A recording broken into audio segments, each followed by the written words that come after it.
Das große Montessori Buch für Babys und Kleinkinder. 250 kreative Aktivitäten für daheim. Achtsam und liebevoll aufwachsen und liebevoll die Selbstständigkeit fördern. In einer ruhigen Kleinstadt versammelt sich ein Team von engagierten Therapeuten, bestehend aus Psychologen, Sozialarbeitern und Familientherapeuten, ihn gemeinsam Mission zu erfüllen. Das Team war schon lang im Bereich der Familienberatung tätig und hat an solchen Familien geholfen, sich mit ihren Herausforderungen auseinanderzusetzen. Doch sie verhalten, das Essen der Zeit war, ihre Erfahrungen und ihr Wissen in die Welt hinauszutragen, noch mehr Menschen zu erreichen. Die Idee zu diesem Buch entstand in einer dieser inspirierenden Team-Meetings. Die Therapeuten erkannten, dass sie die Möglichkeit hatten,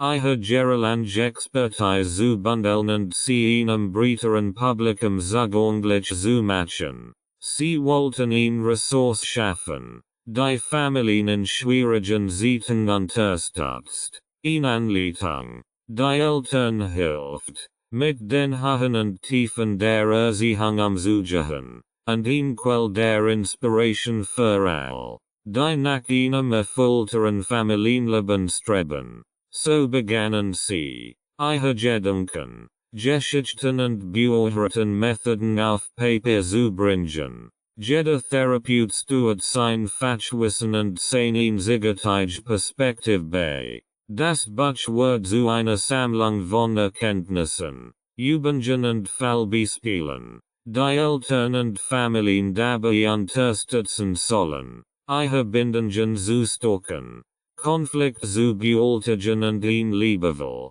unterstützend Umgebung zu schaffen. Als das Buch endlich fertiggestellt war, fühlte sich das Team erfüllt und aufgeregt. Sie wussten, dass sie etwas Besonderes geschaffen hatten, das Familien auf der ganzen Welt helfen konnte.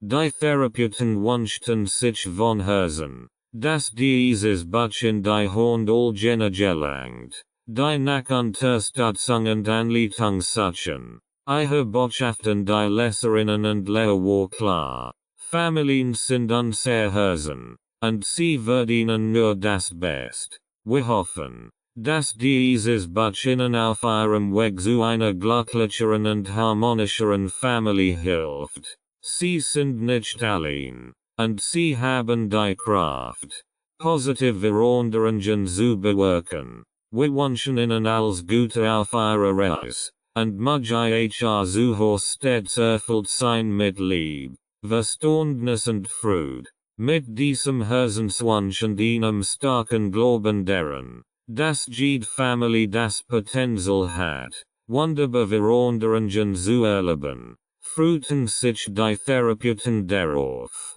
ihr Buch der Welt vorzustellen. Es sollte ein Quell der Inspiration und Unterstützung sein. Für all, die nach einem erfüllteren Familienleben streben. Einführung in die Montessori-Pädagogik.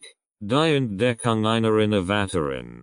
Vorwählen gern. In einem malerischen Dorf in Italien. Wird eine außergewöhnliche Frau namens Maria Montessori geboren. Als sie heranwatches, vertritt sie ihre Leidenschaft für Medizin dazu, in der ersten Frauen in Italien zu werden, die Medizin studierten. Doch Maria Montessori hat eine Leidenschaft, die ihre berufliche Laufbahn entscheidend beeinflusst, die Bildung von Kindern. Ihre Reise in die Pädagogik begann, als sie in einer psychiatrischen Klinik mit Kindern mit Entwicklungsstörungen arbeitet. In dieser Umgebung, in der wir die Kinder aufgegeben hatten, entdeckt sie die Einzigartigkeit und das ungenutzte Potenzial jedes Kindes. Maria Montessori war entschlossen, Wege zu finden, wie diese Kinder in einer unterstützenden Umgebung lernen konnten.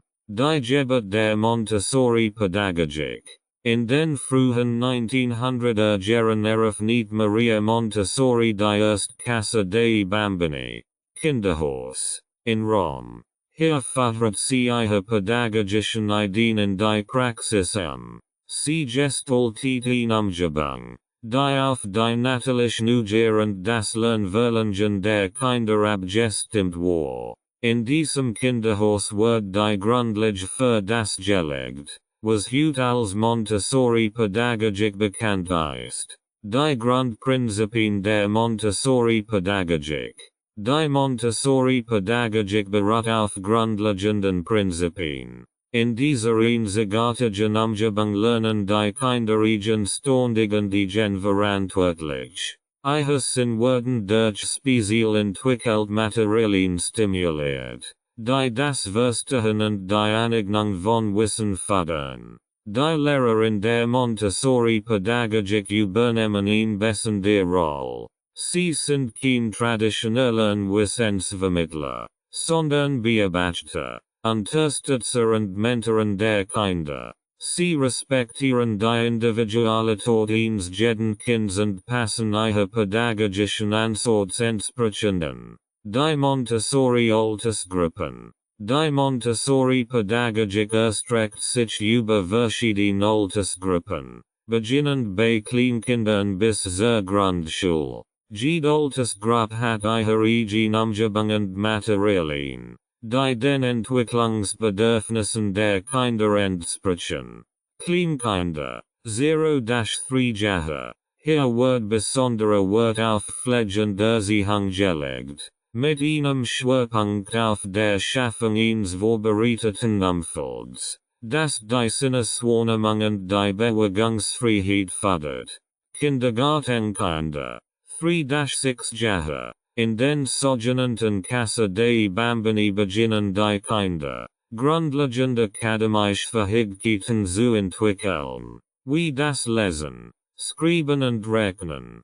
Grundschulkinder, 6-12 Jahre. In dieser Phase betonen Montessori-Schulen die Entwicklung des moralischen Bewusstseins, der sozialen Fähigkeiten und des forschenden Lernens. Die Kinder haben mehr Freiheit bei der Auswahl ihrer Aktivitäten und Projekte. Die Ausbreitung der Montessori-Pädagogik. Die Montessori-Pädagogik hat sich über die Jahre hinweg weltweit verbreitet und ist heute in vielen Ländern präsent. Montessori-Schulen bieten Kindern die Möglichkeit, in einer unterstützenden Umgebung eigenständig zu lernen und ihre individuellen Fähigkeiten zu entfalten. Die Einfluss von Maria Montessori und ihrer innovativen Bildungsmethods sind noch immer in der modernen Pädagogik spürbar. Die Montessori-Pädagogik, die einst als radikal galt,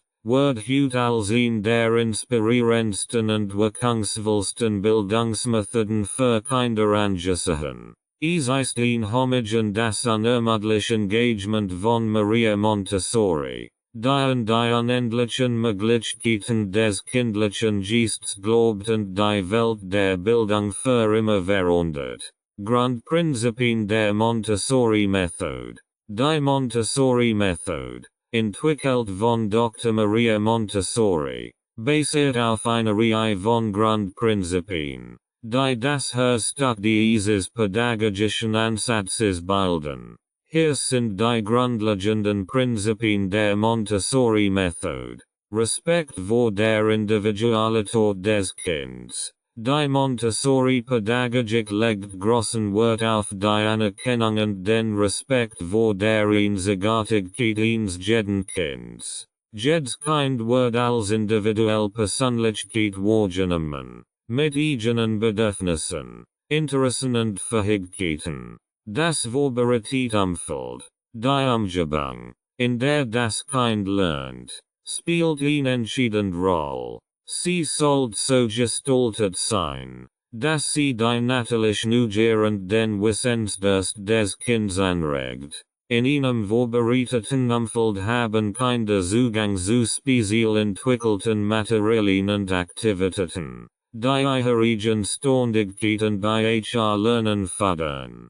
Freiheiten Ständigkeit. Montessori Kinder haben die Freiheit, ihre Aktivitäten und Lernziele zu wählen. Diese Freiheit fördert die Selbstverantwortung und das selbstbestimmt Lernen. Die Kinder sind nicht gezwungen, vorgegebene Lernschritte zu befolgen, sondern können ihren eigenen Lernweg wählen. Sensomotorische Aktivitäten. Die Montessori-Pädagogik betont die Bedeutung der Sinneserfahrungen bei der kindlichen Entwicklung. Speziell Materialien und Aktivitäten sind darauf ausgerichtet, die Sinn zu schaffen und das Verständnis der Welt zu vertiefen. Die Rolle des Lehrers als Begleiter. Montessori-Lehrer fungieren nicht als traditionell Wissensvermittler, sondern als Beobachter, Unterstützer und Mentoren der Kinder. Sie beobachten die Interessen und den Fortschritt der Kinder und bieten gezielt Hilfe und Anleitung, wenn sie benötigt werden. Vorbereitung für verschiedene Altersgruppen. Die Montessori-Pädagogik erstreckt sich über verschiedene Altersgruppen, von Kleinkindern bis zu Grundschulkindern. Jede Altersgruppe hat ihre Spezialgestaltung und Materialien, die den Entwicklungsbedürfnissen der Kinder entsprechen. Die Bedeutung von Selbstcharakter und Selbstbeurteilung. Montessori-Materialien sind so konzipiert, dass Kinder ihre eigenen Fehler erkennen und selbstständig korrigieren können. Dies fördert die Fähigkeit zur Selbstbeurteilung und zur Lösung von Problemen. Ein ganzheitlicher Ansatz zur Bildung. In der Montessori-Pädagogik wird Bildung nicht auf akademische Fähigkeiten beschränkt. Sie umfasst auch die soziale und emotionale Entwicklung sowie die moralische Bildung der Kinder. Montessori-Schulen legen Wert auf die Förderung von sozialer Verantwortung und Empathie. Die Grundprinzipien der Montessori-Methode sind in erster Linie darauf ausgerichtet, das Kind als aktiven, neugierigen Lerner zu sehen und seine natürliche Entwicklung zu fördern. Die Methode hat weltweit Anerkennung gefunden und wird in vielen Schulen und Bildungseinrichtungen erfolgreich angewendet. Sie inspiriert nicht nur Kinder, sondern auch Erwachsene dazu, die Welt sie herum mit offenen Augen und einem respektvollen Herzen zu betrachten. Anwendbarkeit auf Babys und Kleinkinder. Die Montessori-Methode ist ursprünglich für Kinder im Vorschulalter und im Grundschulalter entwickelt worden. Sie wird jedoch auch auf die frühkindliche Entwicklung von Babys und Kleinkindern erweitert. Hier ist, wie die Montessori-Methode auf Babys und Kleinkinder angewendet werden kann. Das Vorbereitungsumfeld. Die Montessori-Methode betont die Schaffung eines vorbereiteten Umfelds, das die Selbstständigkeit und das eigenständige Lernen fördert. Dieses Prinzip kann bereits bei Babys angewendet werden, indem man eine sichere, anregende Umgebung schafft, in der das Baby aktiv erkennen kann. Ein Babezimmer oder ein Spielzone sollte altersgerecht Spielzeug und Materialien bieten, die auf die Sinnesentwicklung abzielen. Sinneschulung. Die Montessori-Pädagogik legt großen Wert auf die Entwicklung der Sinn. Dies kann auch auf Babys und Kleinkinder angewendet werden, indem sie Materialien und Aktivitäten erhalten, die ihre Sinn stimulieren. Dies kann sensorische Spielzeug, mobile Spielzeug, tastbarer und andere Materialien umfassen, die das Sehen, Hören, Fühlen und Schmecken ansprechen. Freiheit und Eigenständigkeit. Auch bei Babys und Kleinkindern ist es wichtig, ihnen Raum und Freiheit zu geben, ihre Umgebung zu erkennen und eigenständig zu handeln. Innerhalb sicherer Grenzen können sie lernen, Entscheidungen zu treffen und ihre Umgebung zu gestalten. Interaktion mit der Umgebung. Montessori legt Wert auf die Interaktion des Kindes mit seiner Umgebung. Dies kann durch Aktivitäten wie das Wickeln des eigenen Windels, wenn das Kind dazu bereit ist, das Greifen von Spielzeugen und das Essen mit Besteck gefördert werden. Sensomotorische Aktivitäten. Montessori Spielzeuge und Materialien sind oft darauf ausgerichtet, die feinmotorischen Fähigkeiten der Kinder zu entwickeln. Für Babys können dies einfach Aktivitäten wie das Greifen von Rasseln oder das Sortieren von Formen sein. Bei Kleinkindern können komplexe Materialien verwendet werden, ihre motorischen Fähigkeiten zu fördern. Die Rolle des Erwachsenen, sei es Eltern oder Betreuer, spielen in der Montessori-Methode eine entscheidende Rolle. Sie beobachten das Kind, bieten Anleitung und Hilfen, wenn nötig, und respektieren die Autonomie des Kindes. Sprachentwicklung. Die Montessori-Methode fördert die Sprachentwicklung durch Kommunikation und Interaktion. Sprechen Sie mit Ihrem Baby oder Kleinkind. Lesen Sie Bücher vor und bieten Sie Gesprächseinreisen. Alltagstätigkeiten. Montessori betont die Einbeziehung von Kindern in alltägliche Aktivitäten. Dies kann bedeuten, dass Babys und Kleinkinder in einfache Aufgaben wie das Ansehen, das Aufräumen von Spielzeugen oder das Zubereiten von Mahlzeiten einbezogen werden. Die Anwendbarkeit der Montessori-Methode auf Babys und Kleinkinder betont die Bedeutung der Schaffung einer förderlichen Umgebung, die natürlich Neugier und den Fortschritt der jüngsten Lernenden unterstützt. Es geht darum, die Autonomie und Selbstständigkeit dieser Kinder zu fördern, ihre individuelle Entwicklung optimal zu unterstützen. Die Vorbereitung der Umgebung. Die Vorbereitung der Umgebung ist ein zentrales Konzept in der Montessori-Pädagogik. Die Idee ist, eine Umgebung zu schaffen, die das eigenständige Lernen und die natürliche Neugier der Kinder fördert. Hier sind einige Schlüsselaspekte der Vorbereitung der Umgebung nach der Montessori-Methode. Zugänglichkeit und Ordnung. Die Umgebung sollte so gestaltet sein, dass sie für die Kinder leicht zugänglich ist. Dies bedeutet, dass Materialien und Aktivitäten in offenen Regalen oder auf kinderfreundlichen Tischen in angemessener Höhe platziert werden, so dass die Kinder sie selbstständig erreichen können. Die Umgebung sollte auch gut organisiert und aufgeräumt sein, den Fokus und die Konzentration der Kinder zu fördern. Materialien und Aktivitäten. Die Auswahl der Materialien und Aktivitäten in der Umgebung ist entscheidend.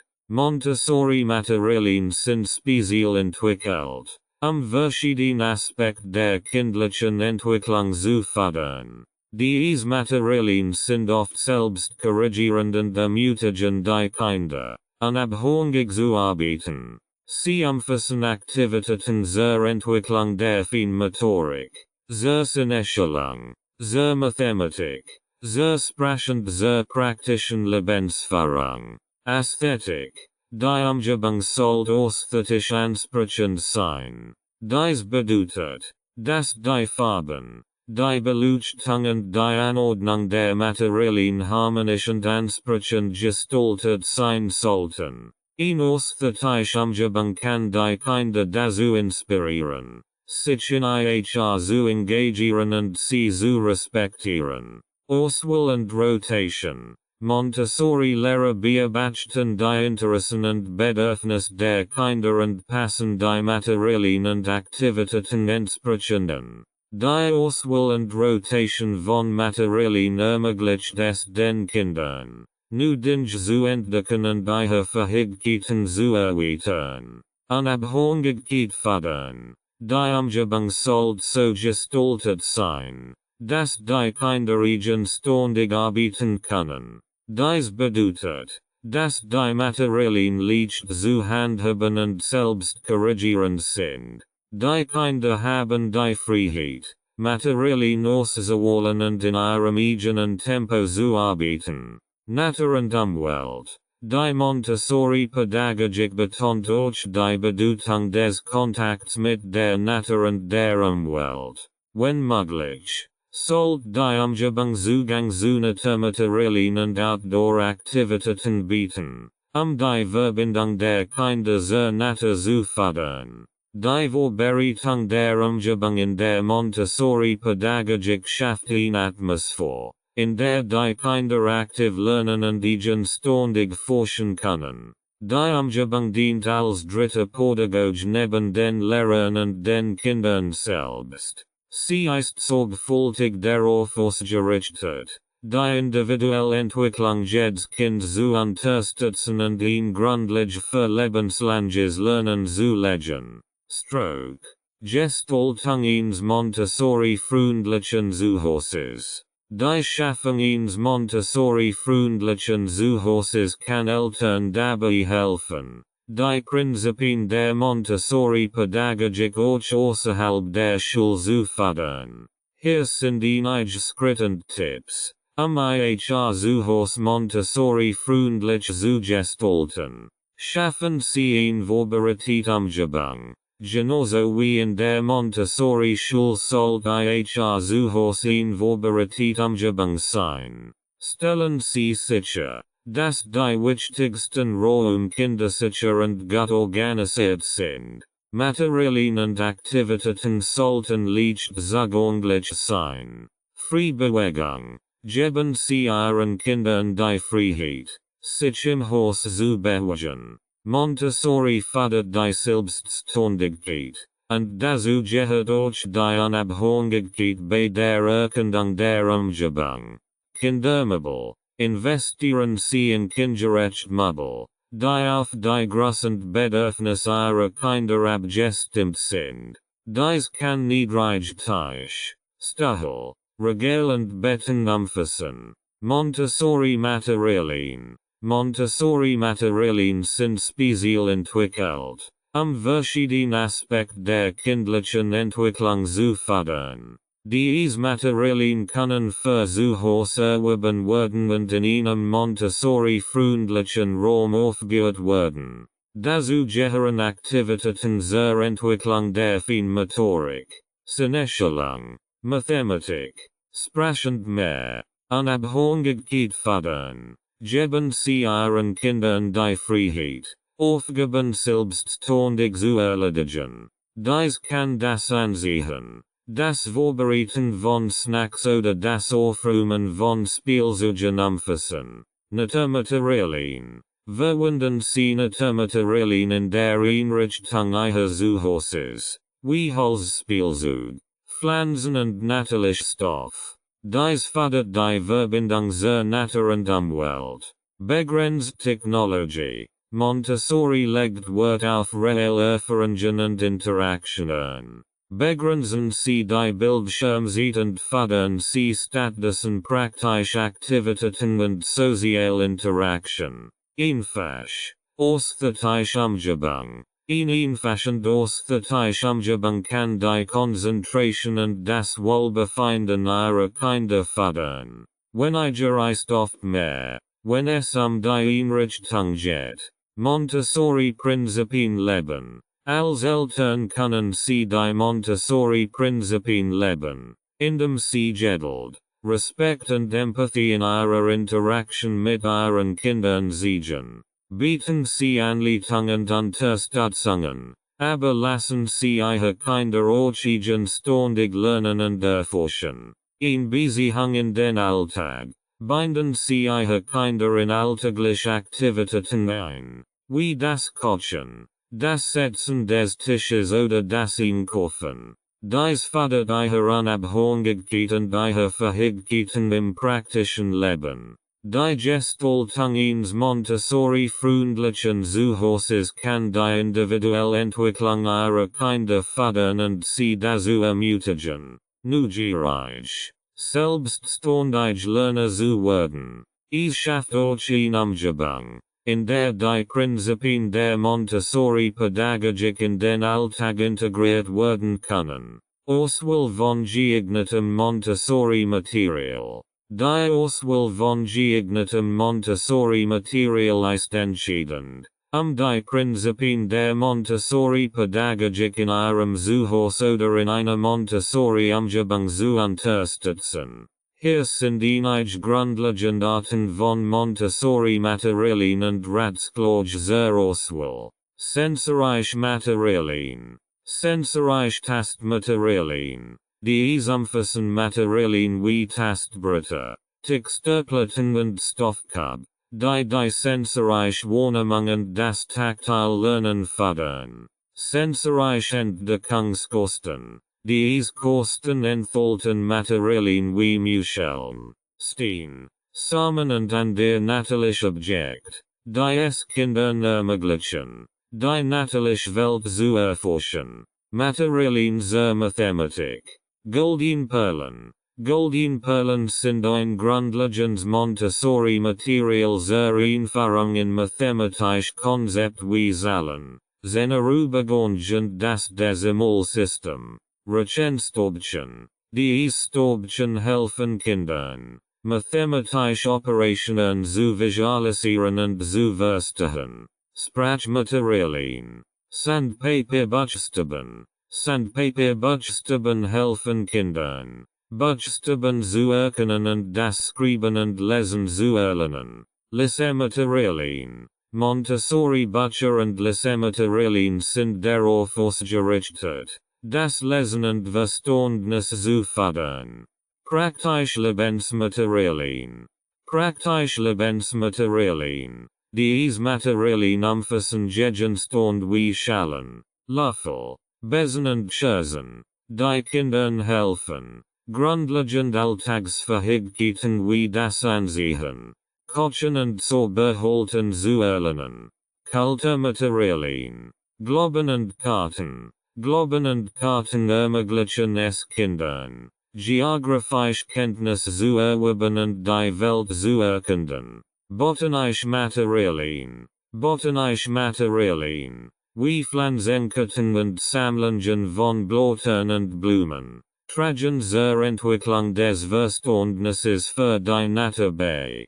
Kunst- und Musikmaterialien. Kunst- und Musikinstrument. Montessori umfasst auch kreative Aktivitäten wie Malen, Zeichnen und das Spielen von Musikinstrumenten, die künstlerische und musikalische Entwicklung der Kinder zu unterstützen. Tipps zur Auswahl von Montessori-Materialien. Achten Sie darauf, dass die Materialien aus natürlichen und hochwertigen Materialien hergestellt sind, die sensorische Wahrnehmung zu fördern. Wählen Sie Materialien, die altersgerecht sind und den Entwicklungsbedürfnissen Ihres Kindes entsprechen. Beginnen Sie mit grundlegenden Materialien und erweitern Sie die Sammlung schrittweise, wenn Ihr Kind bereit ist. Beobachten Sie Ihr Kind, festzustellen, welche Materialien sein Interesse wecken, und passen Sie die Auswahl entsprechenden. Bieten Sie eine Vielfalt von Materialien, die verschiedene Entwicklungsbereiche abdecken, von sensorischer Wahrnehmung über Mathematik und Sprache bis hin zu praktischem Leben. Schaffen Sie eine geordnete und zugängliche Umgebung, in der die Materialien leicht zu erreichen sind und Kinder eigenständig damit arbeiten können. Die Auswahl von Montessori-Materialien sollte darauf abzielen, die natürliche Neugier und das Lernen Ihres Kindes zu unterstützen und eine vorbereitete Umgebung zu schaffen, in der es sich aktiv engagieren kann. Sinneschulung und Wahrnehmung. Die Sinneschulung und Wahrnehmung spielen eine entscheidende Rolle in der menschlichen Entwicklung und im Lernprozess. Dieser ausführliche Text wird sich mit diesen Themen in einem umfassenden Kontext befassen. Sinneschulung und Wahrnehmung. Einführung. Sinnesorgane sind die Pforten zur Welt. Sie ermöglichen es uns, Die Umgebung war zunehmend informationen über unser Sinn zu sammeln.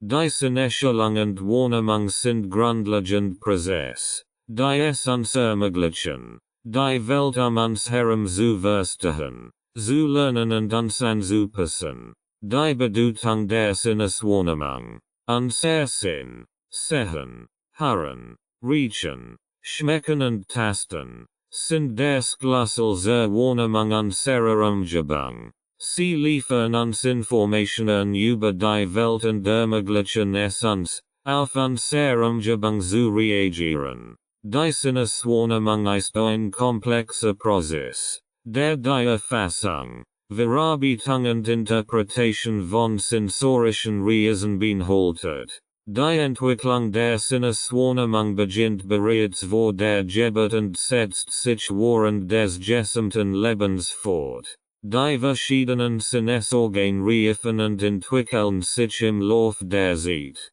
was zu einer Verfeinerung der Wahrnehmungsfähigkeiten führt. Sinnestellung bei Kindern. Die Sinnestellung spielt insbesondere in der frühkindlichen Entwicklung eine zentrale Rolle. In den ersten Lebensjahren machen Kinder bedeutend Fortschritt in Bezug auf ihre Sinneswahrnehmung. Sie lernen, die Welt sich herum durch ihre Sinn zu erkennen, zu verstehen und auf sie zu reagieren. In der Montessori-Pädagogik, die von Dr. Maria Montessori entwickelt wird die Sinnestellung als Schlüsselkomponent der Bildung betrachtet. Montessori-Materialien sind darauf ausgerichtet, die Sinneswahrnehmung zu fördern und den Kindern zu ermöglichen, die Welt auf selbstständig und handlungsorientiert Weise zu erforschen. Die Rolle der Sinnestellung im Lernprozess. Die Sinnestellung spielt eine entscheidende Rolle im Lernprozess. Wenn die Sinne geschult sind, können Kinder Informationen besser aufnehmen und verarbeiten. Dies hat Auswirkungen auf verschiedene Bereiche des Lernens, einschließlich der kognitiven, motorischen und sozialen Entwicklung. Kognitive Entwicklung. Die Sinnestellung trägt zur kognitiven Entwicklung bei, indem sie die Fähigkeit zur Informationsverarbeitung und Interpretation verbessert. Kinder lernen, Zusammenhänge zwischen sensorischen Reizen herzustellen, Muster zu erkennen und komplexe Informationen zu verstehen. Motorische Entwicklung. Die Sinnestellung beeinflusst durch die motorische Entwicklung.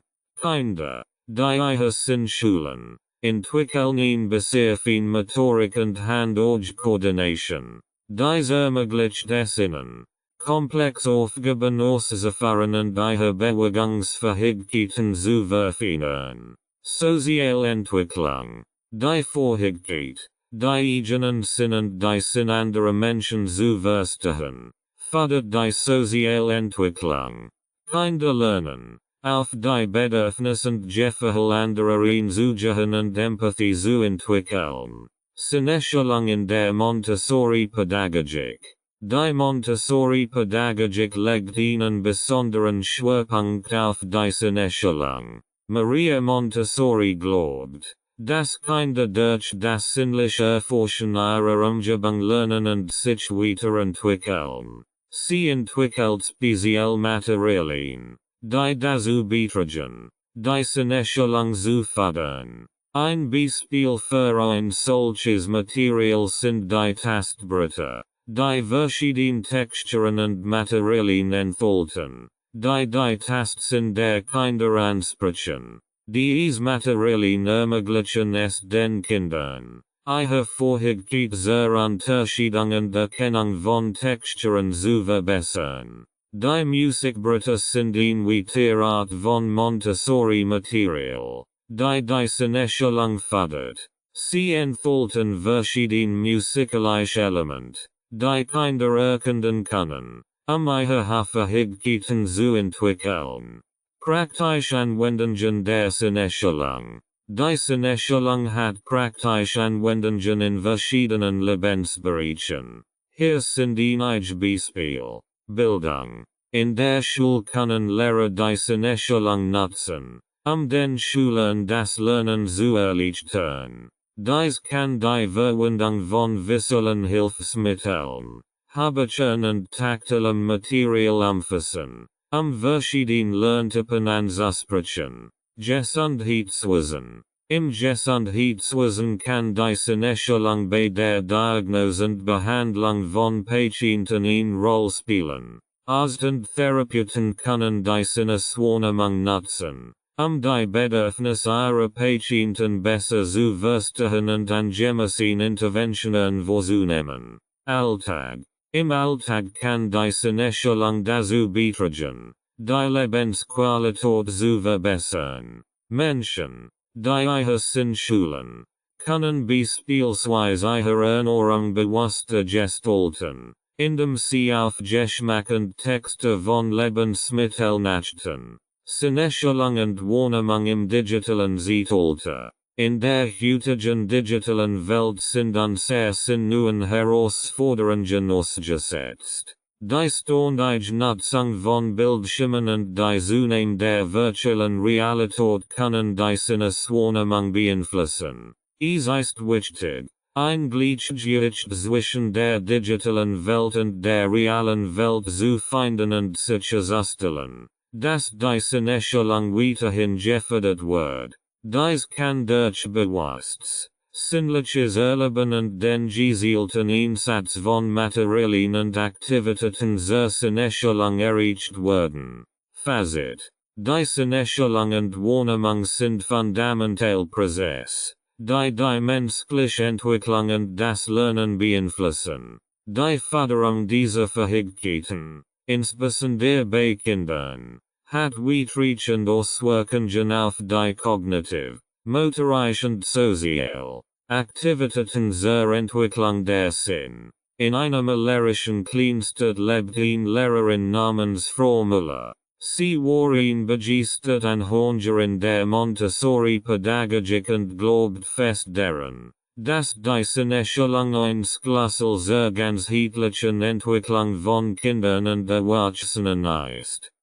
Tages Bestklasse C. Vielzahl von Aktivitäten zur Sinnesentwicklung zu organisieren, die für Menschen jeden Alters geeignet wären. Frau Müller begann mit Aktivitäten zur Entwicklung des Sinns. Sie lud Kinder und Erwachsene in den örtlichen Park ein und zeigte ihnen die faszinierende Vielfalt der Natur. Die Teilnehmer konnten Vögel beobachten, die in den Bäumen zwitscherten, und die Details von Blumen und Blättern bewundern. Dies half ihnen, ihren Sinn zu schaffen und die Schönheit der Welt sie herum wahrzunehmen. Für die Entwicklung des Sinns organisiert Frau Müller eine Veranstaltung mit Live-Musik.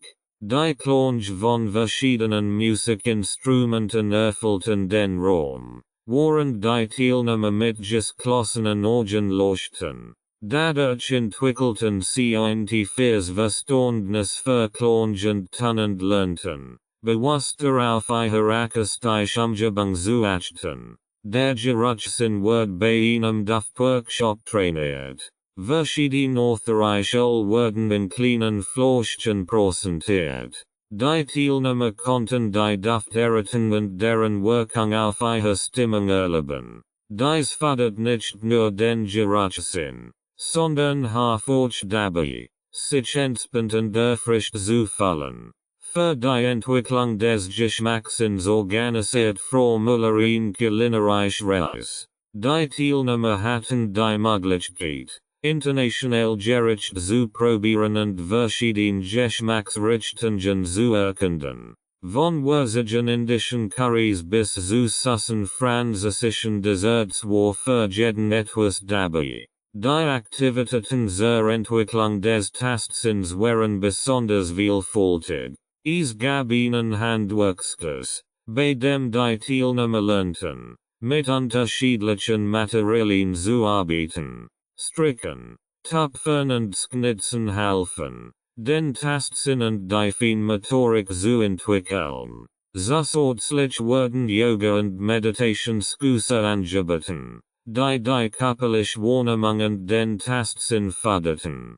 Dies vielfältigen Aktivitäten seine Entwicklung fanden regelmäßig in der Kleinstadt statt und zogen Menschen jeden Alters an. Formula war fest davon überzeugt, dass die Bewusstschulung der Sinn nicht nur zur persönlichen Bereicherung, sondern auch zur ganzheitlichen Entwicklung betrug. Die Teilnehmer entdeckten die Verbindung zur Welt sie herum und entwickelten die Verständnis für sich selbst. Diese Entwicklung war für sie nicht nur eine Aktivität, sondern ein lebenslanger Prozess, der ihre Wahrnehmungen die Verständnis der Welt erweitert. Die Aktivitäten zur Sinnesentwicklung schufen eine Gemeinschaft von Menschen, die sich bewusst nehmen, die Schönheit und Vielfalt der Sinne erfahren zu führen. Und so floriert die Kleinstadt nicht nur in ihrer äußeren Pracht, sondern auch in der inneren Bereicherung, die Schulung der Sinn mit sich bracht. Tast- und Verhalten fördern. Die Förderung des Tast- und Verhaltens ist entscheidend. Dies in which tige Rolle in unserer Wahrnehmung und Interaktion mit der Welt spielen. In diesem ausführlichen Text werden wir uns mit verschiedenen Aktivitäten und Ansätzen befassen, den Tast- und Verhalten bei Menschen jeden Alters zu fördern. Der Tastsinn. Einführung. Der Tastsinn ist einer der grundlegenden Sinn des Menschen und ermöglicht es uns, die physische Welt uns herum zu erkunden. Unser Haut ist mit zahlreichen Tastrezeptoren ausgestattet, die auf verschiedene Weise reagieren, darunter Druck, Vibration, Temperatur und Textur. Durch den Tastsinn können wir die Beschaffenheit von Objekten erfüllen, die Temperatur spüren und sogar Schmerz wahrnehmen. Die Entwicklung des Tastsinns beginnt bereits im Mutterleib und setzt sich in der frühen Kindheit fort. Babys erforschen die Welt, indem sie gegenstand berühren, in den Mund nehmen und tasten. Dieser Prozess trägt zur Entwicklung der Feinmotorik und zur Verbesserung der Hand-Auge-Koordination bei. Im Erwachsenenalter ist der Tastsinn entscheidend für die zwischenmenschliche Kommunikation, die Handhabung von Werkzeugen und die Wahrnehmung unserer Umgebung. Die Bedeutung des Tastsinns. Der Tastsinn erfüllt zahlreiche wichtige Funktionen, die weit über die einfache Wahrnehmung von Berührung hinausgehen. Hier sind einige der Schlüsselaspekte, die Bedeutung des Tastsinns unterstreichen. Schutzmechanismus. Der Tastsinn dient als unser erster Schutzmechanismus gegen potenzielle Gefahren. Wenn wir eine schmerzhafte Berührung spüren, ziehen wir reflexartig unser Hand zurück, Verletzungen zu vermeiden. Dieser Schutzmechanismus ist von entscheidender Bedeutung für unsere Sicherheit. Communication. Der Tastsinn spielt eine entscheidende Rolle in der zwischenmenschlichen Kommunikation. 100 Druck. Umarmung oder eine sanfte Berührung können Liebe, Unterstützung und Vertrauen ausdrücken. Der Tastsinn ist ein Schlüssel zur Beziehungsgestaltung. Feinmotorik. Die Entwicklung der Feinmotorik, die Vorhigkeit, Prozess Bewegungen mit den Fingern auszuführen, ist eng mit dem Tastsinn verbunden. Dies ist besonders wichtig für Aktivitäten wie Schreiben, Zeichnen, Nähen und Handwerkskunst. Taktile Wahrnehmung. Die taktile Wahrnehmung ermöglicht es uns, die Texte, Form und Beschaffenheit von Gegenständen zu erfassen.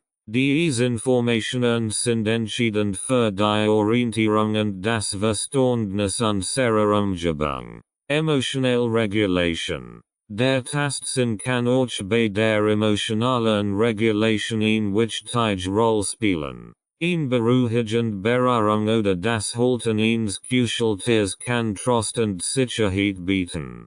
Die Bedeutung des Verhaltens. Der Verhalten, auch Propriozeption ist ein weniger bekannter, aber dennoch entscheidender Sinn. Ermöglicht es uns, die Position unserer Gliedmaßen im Raum und den Status unserer Muskulaturen wahrzunehmen. Der Verhalten spielt eine entscheidende Rolle bei der Koordination von Bewegungen und der Aufrechterhaltung des Gleichgewichts. Der Verhalten trägt zur Wahrnehmung von Druck, Zug, Schwerkraft und Gelenkwinkel bei. Dies ist entscheidend für die motorische Kontrolle und die Fähigkeit, präzise Bewegungen auszuführen. Menschen mit einer gut entwickelten propriozeptiven Wahrnehmung haben in der Regel ein Bezirk Körperkontrolle und Koordination. Aktivitäten zur Förderung des Tast- und Verhaltens. Die Förderung des Tast- und Verhaltens kann in jedem Lebensalter und in unterschiedlichen Lebensbereichen erfolgen. Hier sind Aktivitäten und Ansorts, die dazu beitragen, die Essen zu entwickeln und zu stocken. Aktivitäten zur Förderung des Tastsinns. Textererkundung. Stellen sie ein Vielzahl von Materialien zur Verfügung, die unterschiedliche Texturen aufweisen, wie Sandpapier, Seide, Holz und Plush. Die Teilnehmer können diese Materialien berühren und erforschen. Tastbücher. Für Kinder sind Tastbücher eine großartige Möglichkeit, verschiedene Oberflächenstrukturen zu erkunden. Sie können Texturen wie Samt, Filz und Kunststoff entdecken. Sensorisch malsehen, ermutigen Sie Kinder, mit unterschiedlichen Lebensmitteln zu experimentieren, ihre Geschmacks- und Tastsinn zu entwickeln. Lassen Sie Lebensmittel mit unterschiedlichen Temperaturen, Texturen und Geschmacksrichtungen probieren. Taktile Kunstprojekt. Kunstreich Aktivitäten wie Fingerfarben, Tonmodellierung und Collagen fördern die taktile Wahrnehmung und die Kreativität. Sand und Wasser. Das Spielen mit Sand und Wasser ist nicht nur eine unterhaltsame Aktivität, sondern fördert auch die taktile Wahrnehmung und die Feinmotorik. Aktivitäten zur Förderung des Verhaltens. Balancieren und Koordination. Spiel, die das Gleichgewicht und die Koordination fördern. Wie Seilspringen, Hüpfen oder Balancieren auf einem Balken, tragen zur Entwicklung des Verhaltens bei. Schwierigkeitsgrad. Lassen Sie die Teilnehmer unterschiedlich Schwierigkeitsgrad von Aufgaben bewältigen, die propriozeptive Wahrnehmung zu stocken. Dies kann das Heben von Gewichten, das Greifen nach kleinen Objekten oder das Jonglieren umfassen.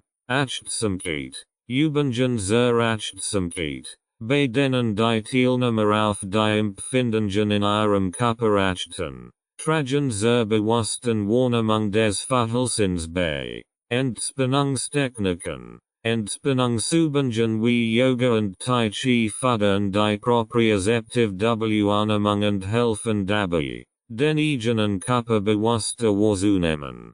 Therapeutische Anwendungen. Für Menschen mit sensorischen Verarbeitungsstörungen oder bestimmten neurologischen Erkrankungen können therapeutische Anwendungen wie die sensorische Integrationstherapie hilfreich sein. Diese Therapieform konzentriert sich auf die Verbesserung der Wahrnehmung und der Reaktion auf taktile und propriozeptive Reize. Sinneserfahrungen im Alltag. Die Förderung des Tast- und Verhaltens kann in den Alltag integriert werden, kontinuierlich die Sinneswahrnehmung zu schulen. Hier sind einige Tipps, wie dies im täglichen Leben umgesetzt werden kann. Tastsinn im Alltag. Beim Einkaufen. Berühren Sie unterschiedlich Textilien, Stoff und Materialien in Geschäften. Spüren Sie die Unterschied zwischen Baumwolle, Woll, Seide und Synthetik. Naturerlebnis. genießen Sie die Natur und spüren Sie die unterschiedlichen Oberflächen, die Sie berühren. Sei es der sandige Boden am Strand oder die Rind von Bäumen im Wald. Kochen und backen. Beim Zubereiten von Mahlzeiten können Sie die verschiedenen Texturen von Lebensmitteln erleben. Von knusprigen Gemüsehäuten bis zu zarten Früchten. Verhalten im Alltag. Achtsames gehen. Beim Spazierengehen oder Wandern können Sie bewusst auf Ihren Schritten die Gleichgewicht achten, den Verhalten zu stocken. Körperliche Aktivitäten. Sportlich Betätigungen wie Tanzen, Yoga oder Pilates fördern die propriozeptive Wahrnehmung und die Körperkontrolle. Berufliche Tätigkeiten. Beruf. Die Praxis Handarbeit fordern. Wie Schneider, Handwerker oder Künstler. Schulen den Verhalten. Meditation. Meditationstechniken. Bei denen Sie sich auf die Empfindungen in Ihrem Körper konzentrieren, können die propriozeptive Wahrnehmung fördern. Die Sinn im Einklang. Die Förderung des Tast- und Verhaltens trägt nicht nur zur Verbesserung der sensorischen Wahrnehmung bei, sondern auch zur ganzheitlichen Entwicklung von Menschen jeden Alters. Ein bewusster Umgang mit diesen Sinnen kann dazu beitragen, die Feinmotorik zu verbessern,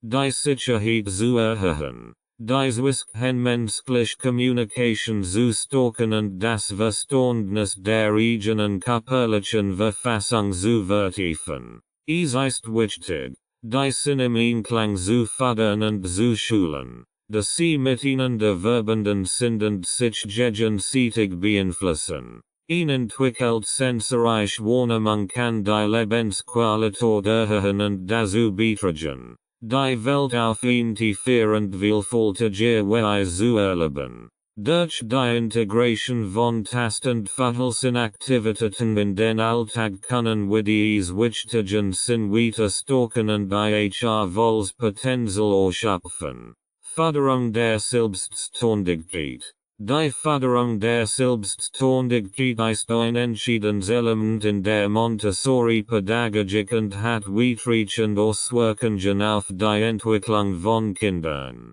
Es geht darum, Kindern die Möglichkeit zu geben, selbstständig zu handeln, Entscheidungen zu treffen und Verantwortung für ihr eigenes Lernen und ihre Entwicklung zu übernehmen. Die Förderung der Selbstständigkeit erstreckt sich jedoch nicht nur auf die pädagogische Umgebung, sondern kann in allen Lebensbereichen angewandt werden. Grundprinzipien der Selbstständigkeitsförderung. Die Montessori-Methode basiert auf einer Reihe von Grundprinzipien, die Selbstständigkeitsförderung fördern. Dazu gehören Vorbereitet Umgebung. Die Umgebung sollte so gestaltet sein, dass sie den Bedürfnissen und Fähigkeiten der Kinder entspricht. Materialien und Aktivitäten sollten leicht zugänglich sein und die Selbstständigkeit fördern. Freiheit und Selbstwahl. Kinder haben die Freiheit, aus einer vorbereiteten Auswahl von Aktivitäten und Materialien zu wählen. Dies fördert die Eigeninitiative und das Verantwortungsbewusstsein. Selbstkorrekte. Montessori-Materialien sind so konzipiert, dass Kinder ihre eigenen Fehler erkennen und korrigieren können. Dies fördert das eigenständige Lernen und die Entwicklung von Problemlösungsfähigkeiten. Lernrhythmus des Kindes. Die Montessori-Pädagogik respektiert den individuellen Lernrhythmus eines jeden Kindes. Die Lehrerinnen und Lehrer beobachten die Interessen und Bedürfnisse der Kinder und passen die Aktivitäten entsprechend. Lehrer als Beobachter und Begleiter. Die Rolle der Lehrkraft in der Montessori-Pädagogik besteht darin, die Kinder zu beobachten, Anleitung zu geben und die Lernumgebung anzupassen. Sie unterstützen die Kinder dabei, selbstständig zu lernen. Selbstständigkeit im Alltag. Die Förderung der Selbstständigkeit beschränkt sich nicht nur auf den schulischen Kontext, sondern sollte in den Alltag integriert werden. Eltern und Erziehungsberechtigte spielen eine entscheidende Rolle bei der Entwicklung der Selbstständigkeit ihrer Kinder. Hier sind einige Ansätze, wie Selbstständigkeit im Alltag gefördert werden kann. Aufgaben und Verantwortlichkeiten. Kinder sollten in die Planung und Ausführung von Aufgaben im Haushalt einbezogen werden. Dies kann das Aufräumen ihres Zimmers, das Decken des Tisches oder das Zubereiten einfacher Mahlzeiten umfassen. Entscheidungsfreiheit. Geben Sie Kindern die Möglichkeit, Entscheidungen zu treffen. Dies kann die Auswahl von Kleidung, Spielen oder Aktivitäten sein. Selbst wenn die Auswahlmöglichkeiten begrenzt sind, fördert dies die Eigenverantwortung. Zeitmanagement. Lehren Sie Kinder den Umgang mit ihrer Zeit. Dies kann das Planen von Aktivitäten, das Einhalten von Zeitplänen und das Priorisieren von Aufgaben umfassen. Selbstversorgung.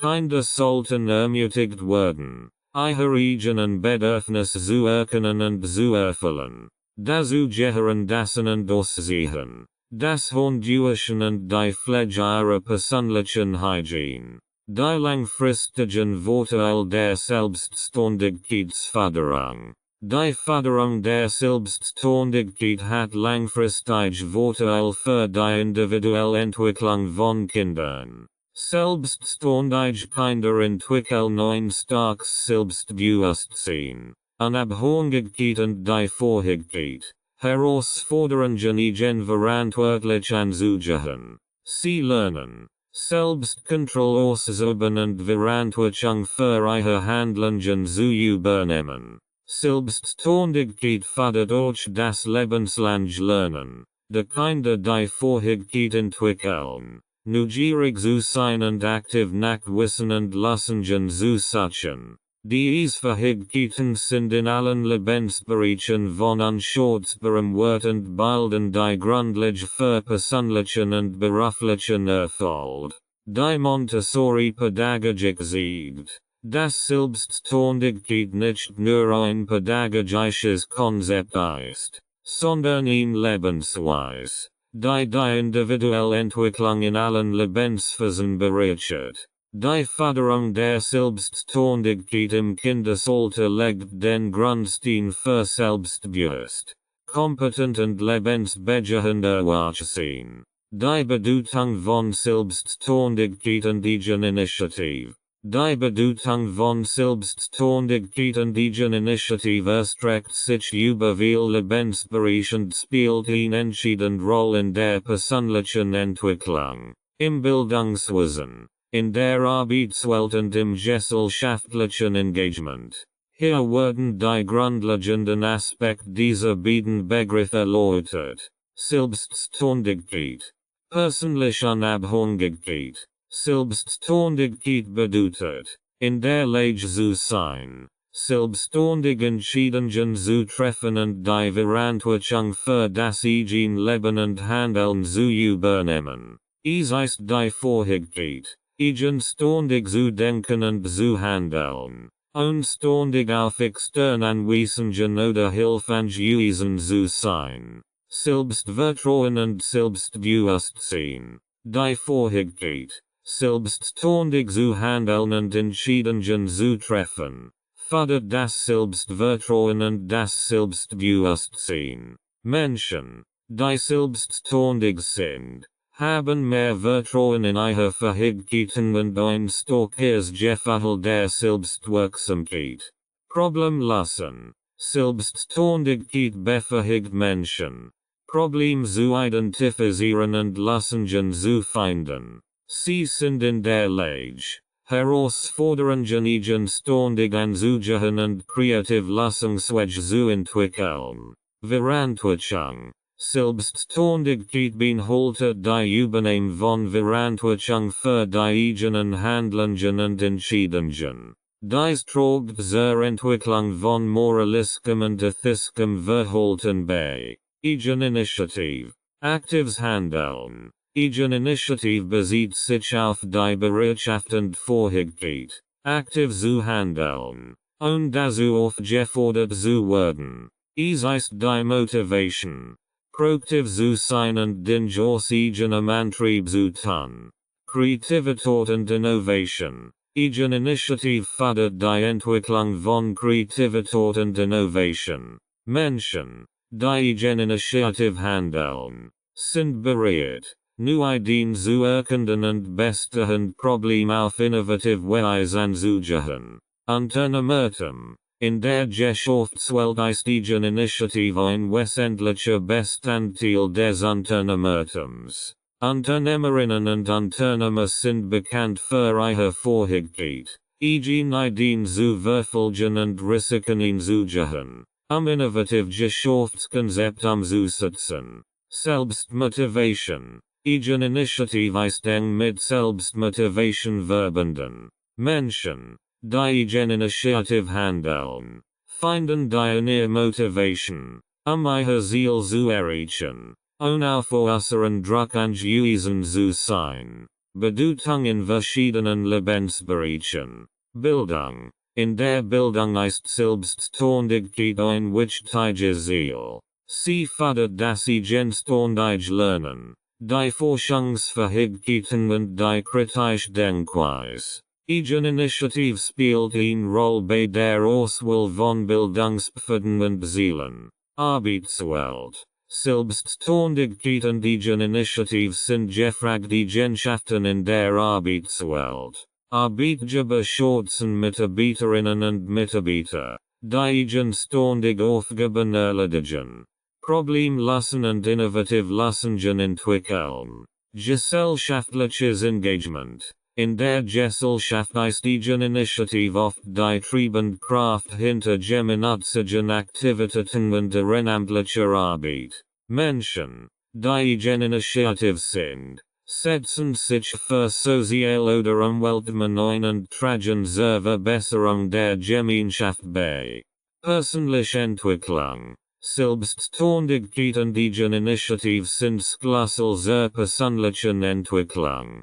Sie tragen dazu bei, individuell Ziel zu erreichen, Herausforderungen zu meistern und ein erfülltes Leben zu führen. Insgesamt sind Selbstständigkeit und Eigeninitiative essentielle Fähigkeiten, die dazu beitragen, das individuelle Potenzial auszuschöpfen, beruflichen Erfolg zu erreichen und einen positiven Einfluss auf die Gesellschaft auszuüben. Sie fördern die Entwicklung von Fähigkeiten, die in allen Lebensphasen von Bedeutung sind. Praktische Aktivitäten für Kleinkinder Montessori. Die Montessori-Pädagogik legt großen Wert auf praktische Aktivitäten für Kleinkinder, ihre Selbstständigkeit, kognitive Fähigkeiten und Feinmotorik zu fördern. Hier sind einige praktische Aktivitäten, die sich gut in das Montessori-Konzept für Kleinkinder integrieren lassen. Schneiden und Kleben. Schneedepapier und Kindersicher scheren ermöglichen es Kleinkindern, ihre Feinmotorik zu entwickeln, indem sie Papier schneiden und Collagen erstellen. Sie können Zeitungen und Zeitschriften nach Bildern durchsichern und diese auskneten und auf Papier kleben. Pegging. Diese Aktivität beinhaltet das Verwenden von kleinen Waschklammern oder Holzklammern, gegenstand einer Waschlinie aufzuhängen. Es fördert die Hand-Auge-Koordination und die Fingerfertigkeit. Schieben und Ziehen. Spielzug auf Rodern. Wie Papenwagen oder Kleinwagen. Ermutigen Kinder dazu, gegenstand zu schieben und zu ziehen. Dies unterstützt die Entwicklung ihrer grobmotorischen Fähigkeiten. Sortieren und kategorisieren. Geben Sie den Kindern eine Sammlung von Gegenständen, zum Beispiel farbige Perlen oder Bauklotz, und fordern Sie auf, die Gegenstände nach Farbe, Form oder Gruss zu sortieren. Dies Aktivität fördert das Verständnis für Kategorisierung und Ordnung. Gießen und Schatten. Mit kleinen Gießkannen oder Bechern können Kinder Wasser oder Reis von einem Gefäß ineinanders gießen. Dies Übung schult die Hand-Auge-Koordination und die Kontrolle der Bewegungen. Löffeln und Schaufeln. Verwenden Sie klein Löffel und Schaufeln. Kinder dazu zu ermutigen. Dinge wie Reis, Bohnen oder Sand von einem Behälter in einen anderen zu bewegen. Dies unterstützt die Entwicklung der Feinmotorik. Aufräumen. Kinder können lernen, Verantwortung für ihre Umgebung zu übernehmen, indem sie nach dem Spielen aufräumen. Montessori betont die Bedeutung von Ordnung und Sauberkeit. Puppenkleidungen und Aussehen. Mit Puppenkleidung können Kinder üben, Knopf zu schließen, Reißverschluss zu öffnen und zu schließen sowie das und Aussehen von Kleidung zu üben. Tischdecken und abräumen. Kinder können dabei helfen, den Tisch für Mahlzeiten zu decken und nach dem Essen abzuräumen. Dies fördert ihre Unabhängigkeit und Sozialfähigkeiten. Pflanzenpflege. Das Gießen von Zimmerpflanzen oder das Anpflanzen von Blumen im Garten kann Kindern die Verantwortung für Lebendinge nahebringen und ihr Interessen der Natur wecken. Diese praktischen Aktivitäten sind so konzipiert, dass sie die natürliche Neugier und den Entdeckungswillen von Kleinkindern fördern. Sie bieten auch Gelegenheiten für eigenständiges Lernen und die Entwicklung von lebenspraktischen Fähigkeiten. Ein wichtiger Aspekt dieser Aktivitäten ist, dass die Kinder in ihrem eigenen Tempo arbeiten können und Selbstvertrauen und Unabhängigkeit aufbauen. Sprachentwicklung und Communication. Montessori. Die Montessori-Methode legt großen Wert auf die Sprachentwicklung und die Förderung der Kommunikation bei Kindern. Hier sind einige Prinzipien und Aktivitäten im Montessori-Konzept, die dazu beitragen, die Sprachkompetenz und Kommunikationsfähigkeiten von Kindern zu stärken. Prinzipien der Sprachentwicklung nach Montessori. Bearbeitung. Montessori-Lehrerinnen und Lehrer beobachten die Sprachentwicklung jedes Kindes genau.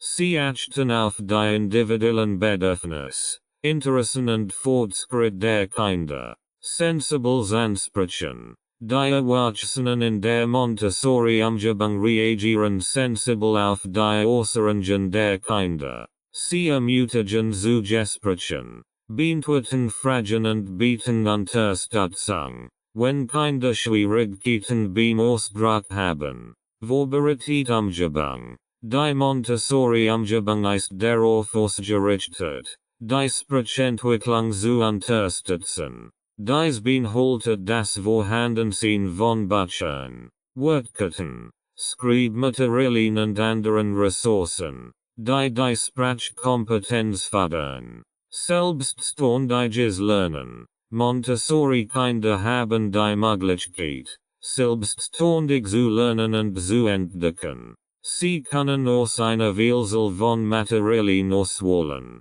die ihre Sprachkenntnisse erweitern. Aktivitäten zur Sprachentwicklung im Montessori-Konzept. Wortkarten. Montessori-Materialien wie Wortkarten helfen Kindern dabei, Wörter zu erkennen und zu schreiben. Sie können auch zur Entwicklung des Wortschatzes und zur Förderung des Lesens verwendet werden. Lautarbeit. Montessori-Kinder lernen, Laut zu erkennen und zu differenzieren. Sie verwenden phonetische Materialien, das Verständnis von Lauten und Buchstaben zu vertiefen. Gespräche und Diskussionen. Montessori-Lehrerinnen und Lehrer ermutigen zu Gesprächen und Diskussionen.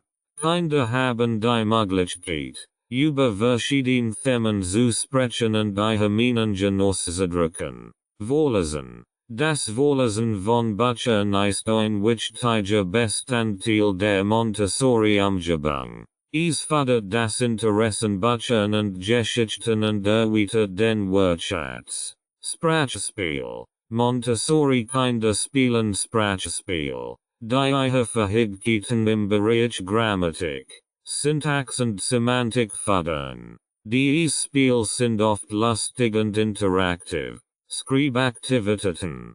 Kinder lernen. Buchstaben zu schreiben und können eigen Geschichten und Text verfassen. Dies unterstützt die Entwicklung der Schreibkompetenz. Sensoritisch. Sensoritisch mit Materialien wie Sand, Reis oder Wasser können genutzt werden, die taktilen Sinn zu entwickeln und die Sprachentwicklung zu fördern, indem Kinder über ihre Erfahrungen sprechen. Bedeutung der Sprachentwicklung und Kommunikation. Die Sprachentwicklung und Kommunikation sind von entscheidender Bedeutung für die kognitive, soziale und emotionale Entwicklung von Kindern. Die Fähigkeit zu sprechen, zu hören, zu lesen und zu schreiben ermöglicht es Kindern, Ideen auszudrücken, Wissen zu erwerben und Beziehungen aufzubauen. Die Montessori-Pädagogik fördert nicht nur die sprachliche Kompetenz,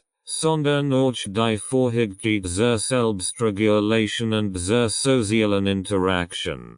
Kinder lernen, in einer respektvollen und kooperativen Weise zu kommunizieren, was ihnen in ihrem gesamten Leben von Nutzen ist. Die Montessori-Methode bietet ein ganzheitlich und individualisiert Herangehensweisen die Sprachentwicklung und Kommunikation, bei der die Bedürfnisse und Interessen jedes Kindes im Mittelpunkt stehen. Dies trägt dazu bei, dass Kinder selbstbewusst und kompetent Kommunikatoren werden. Sprechen, lesen und zuhören fördern Montessori. Die Montessori-Methode legt großen Wert auf die Förderung von Sprechen, Lesen und Zuhören als grundlegend Fähigkeiten in der frühkindlichen Bildung.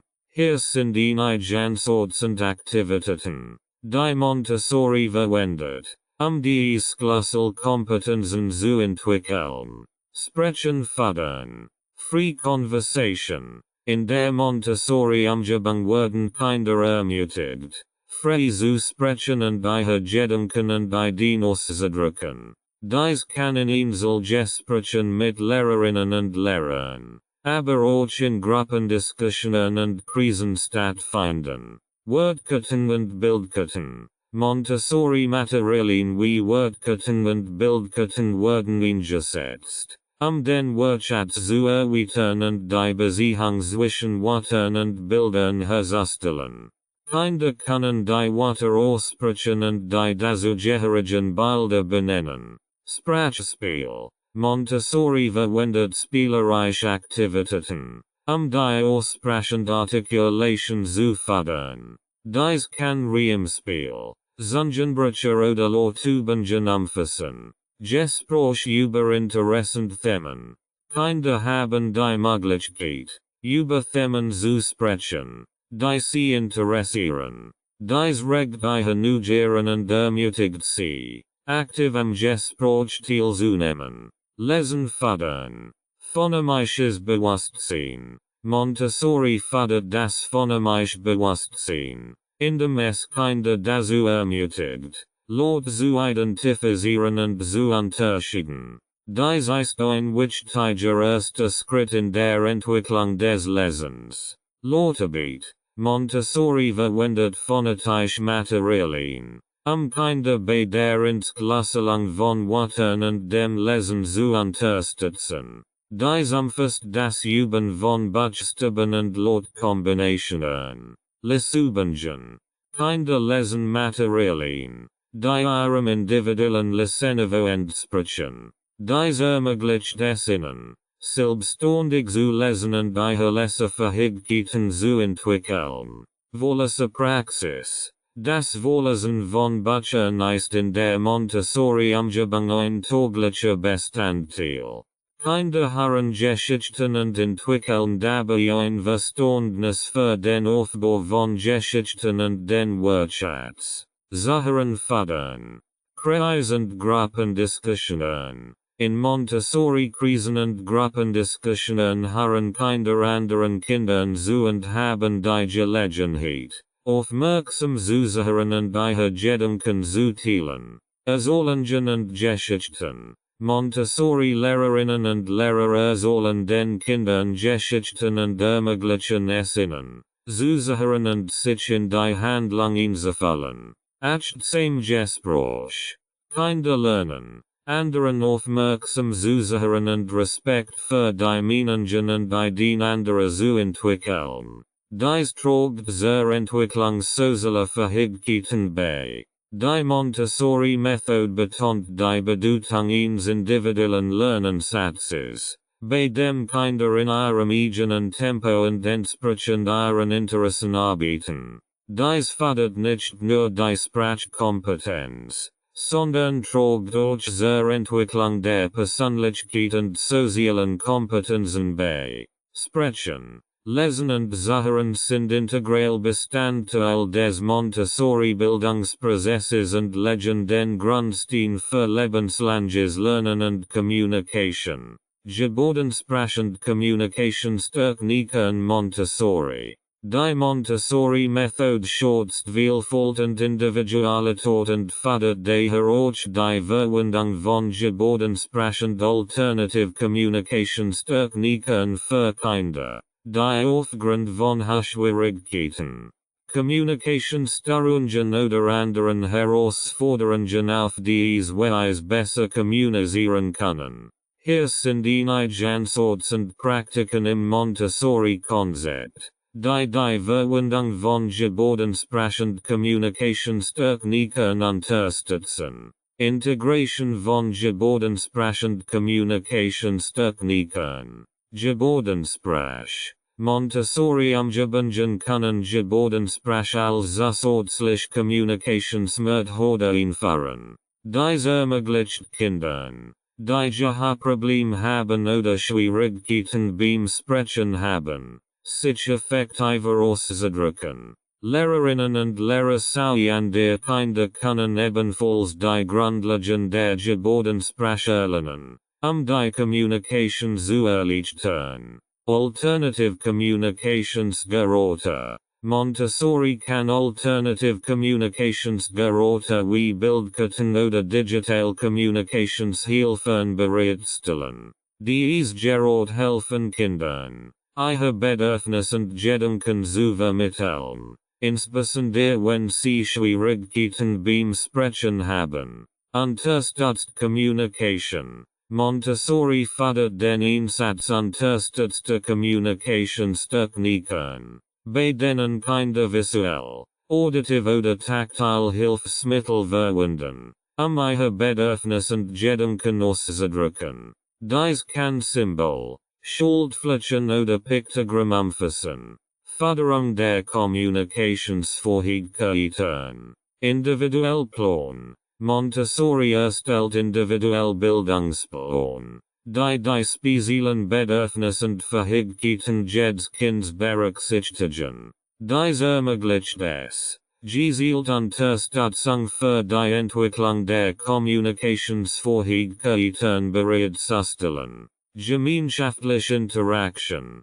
Kinder werden ermutigt, miteinander in Kontakt zu treten und sich gegenseitig zu unterstützen. In einer inklusiven Montessori-Umgebung lernen Kinder, die Vielfalt der Kommunikationsstile zu akzeptieren und zu schätzen. Lehrer-Kind-Interaction. Montessori-Lehrerinnen und Lehrer sind ein Verhilfsam und achten darauf, wie jedes Kind kommuniziert. Sie passen ihre Kommunikationsweise an die individuellen Bedürfnisse und ermutigen die Kinder, sich auszudrücken. Kommunikationshilfen. Montessori verwendet visuell und auditiv Hilfsmittel, die Kommunikation zu unterstützen. Dazu gehören Tafeln, Symbol und Hagerort, sich auszustellen, dass Kinder in der Lage sind, am Unterrichten und den Aktivitäten teilzunehmen. Bedeutung von Gebärdensprache Kommunikationstechniken. Die Integration von Gebärdensprachen alternativen Kommunikationstechniken in die Montessori Methode trägt dazu bei, die Inklusion und Teilhabe aller Kinder zu fördern. Sie ermöglicht Kindern, sich auszudrücken, sich verstanden zu fühlen und aktiv am Lernprozess teilzunehmen. Die Verwendung von Gebärdensprachen alternativen Kommunikationshilfen betont die Vielfalt der Kommunikationsstil und respektiert die Individualität eines jeden Kindes. Die Montessori-Pädagogik legt großen Wert auf eine ganzheitliche Bildung und fördert die Entwicklung von sozialen, emotionalen und kognitiven Fähigkeiten. Die Einbeziehung von Gebärdensprachen Kommunikationstechniken ist ein weiterer Schritt, sicherzustellen, dass alle Kinder die bestmögliche Bildung erhalten und ihre Fähigkeiten voll entfalten können. Motorische Entwicklung Montessori.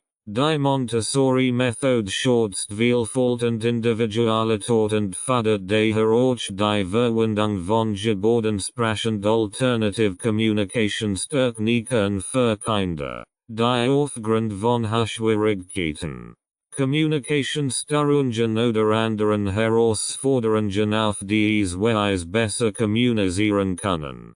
Hier sind einige Ansätze und Praktiken im Montessori-Konzept, die Verwendung von Gebärdensprachen Kommunikationstechniken unterstützen. Integration von Gebärdensprachen Kommunikationstechniken. Gebärdensprache. Montessori umgebunden können Gebärdensprache als zusätzliche Kommunikationsmethode einführen. Dies ermöglicht Kindern, die Sprachprobleme haben oder Schwierigkeiten beim Sprechen haben, sich effektiver auszudrücken. Lehrerinnen und Lehrer an der Kinder können ebenfalls die Grundlagen der Gebärdensprache erlernen, die Kommunikation zu erleichtern. Alternative Kommunikationsgeräte. Montessori kann Alternative Kommunikationsgeräte wie Bildkarten oder Digital Kommunikationshilfen bereitstellen.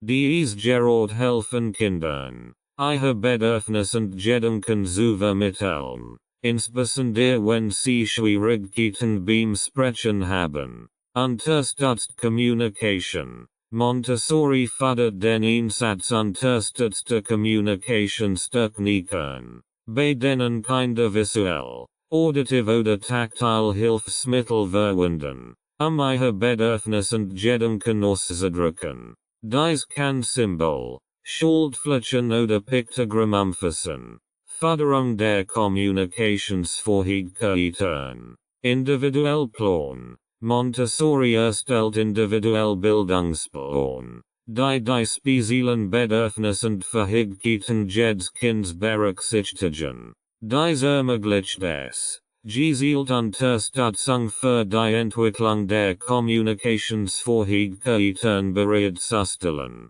Gemeinschaftliche Interaktion. Kinder werden ermutigt, miteinander in Kontakt zu treten und sich gegenseitig zu unterstützen. In einer inklusiven Montessori-Umgebung lernen Kinder, die Vielfalt der Kommunikationsstil zu akzeptieren und zu schützen. Lehrer-Kind-Interaction. Montessori-Lehrerinnen und Lehrer sind einfühlsam und achten darauf, wie jedes Kind kommuniziert. Sie passen ihre Kommunikationsweise an die individuellen Bedürfnissen und ermutigen die Kinder, sich auszudrücken. Kommunikationshilfen. Montessori verwendet visuell und auditiv Hilfsmittel, die Kommunikation zu unterstützen. Dazu gehören Tafeln, Symbol und Hagerort, sicherzustellen, dass Kinder in der Lage sind, am Unterrichten und den Aktivitäten teilzunehmen. Bedeutung von Gebärdensprachen Kommunikationstechniken. Die Integration von Gebärdensprache und alternativen Kommunikationstechniken in die Montessori-Methode trägt dazu bei, die Inklusion und Teilhabe aller Kinder zu fördern. Sie ermöglicht Kindern, sich auszudrücken, sich verstanden zu fühlen und aktiv am Lernprozess teilzunehmen. Die Verwendung von Gebärdensprache und alternativen Kommunikationshilfen betont die Vielfalt der Kommunikationsstile und respektiert die Individualität eines jeden Kindes. Die Montessori-Pädagogik legt großen Wert auf ganzheitliche Bildung und fördert die Entwicklung von sozialen, emotionalen und kognitiven Fähigkeiten. Die Beziehung von Gebärdensprache und Kommunikationstechniken ist ein weiterer Schritt, sicherzustellen, dass alle Kinder die bestmögliche Bildung erhalten und ihre Fähigkeiten wohl entfalten können. Die Montessori-Methode fördert die motorische Entwicklung von Kindern, dass sie einen ganzheitlichen Ansatz zur Bildung verfolgt und die Bedeutung von körperlicher Aktivität und Bewegung in der Kindheit betont. Hier sind einige Prinzipien und Aktivitäten im Montessori-Konzept, die dazu beitragen, die motorische Entwicklung von Kindern zu unterstützen. Prinzipien der motorischen Entwicklung nach Montessori. Freie Bewegung. In Montessori umgebungen haben Kinder die Freiheit, sich zu bewegen und ihre körperlichen Fähigkeiten zu entwickeln. Dies beinhaltet das Klettern, Balancieren, Laufen, Hüpfen und andere motorische Aktivitäten. Vorbereitet Umgebung. Montessori Umgebungen sind darauf ausgerichtet, die motorische Entwicklung zu unterstützen. Sie bieten sicher und herausfordernd Räume, in denen Kinder ihre motorischen Fähigkeiten erproben können. Selbstregulation. Montessori ermutigt Kinder, ihre körperlichen Bedürfnisse zu erkennen und selbstständig zu regulieren. Dies bedeutet, dass Kinder lernen, wann sie sich bewegen müssen und wann Ruhe angebracht ist. Grob und Feinmotorik. Montessori unterstützt die Entwicklung sowohl der grobmotorischen Fähigkeiten, z. B. das Klettern auf Spielgeräten, als auch der feinmotorischen Fähigkeiten, z. B. das Arbeiten mit Montessori-Materialien wie Perlen oder Puzzle. Aktivitäten zur motorischen Entwicklung im Montessori-Konzept. Bewegungsraum. Montessori Umgebungen verfügen oft über spezielle Bewegungsräume, in denen Kinder ihre motorischen Fähigkeiten entfalten können. Dies können Klettergerüst, Balancierbacken und andere Aktivitäten sein. Montessori-Materialien. Viele Montessori-Materialien erfordern feinmotorische Fertigkeiten, sie zu verwenden. Zum Beispiel müssen Kinder Perlen aufstellen, Puzzles zusammenstellen oder Sandpaper-Buchstaben nachzeichnen. Outdoor-Aktivitäten. Montessori legt Wert auf Aktivitäten im Freien. Kinder haben die Möglichkeit, im Garten zu spielen, in der Natur zu erkunden und Sport zu treiben, ihre motorischen Fähigkeiten zu entwickeln. Bewegungsspiel. Montessori fördert Spiel und Aktivitäten, die körperliche Geschicklichkeit und Koordination entwickeln. Dazu gehören Spiel wie Sackhüpfen, Seilspringen und Ballspiel. Alltagsaufgaben.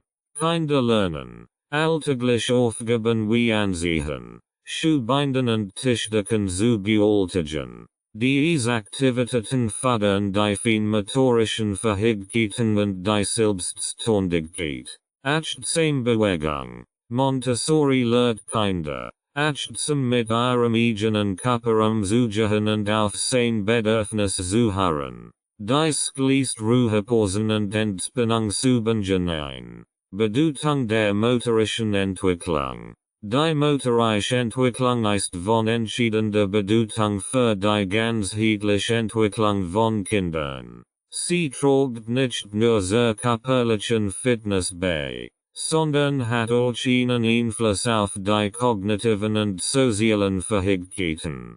Kinder, die ihre motorischen Fähigkeiten gut entwickeln, sind oft besser in der Lage, sich zu konzentrieren, Aufgaben zu bewältigen und soziale Interaktionen zu meistern.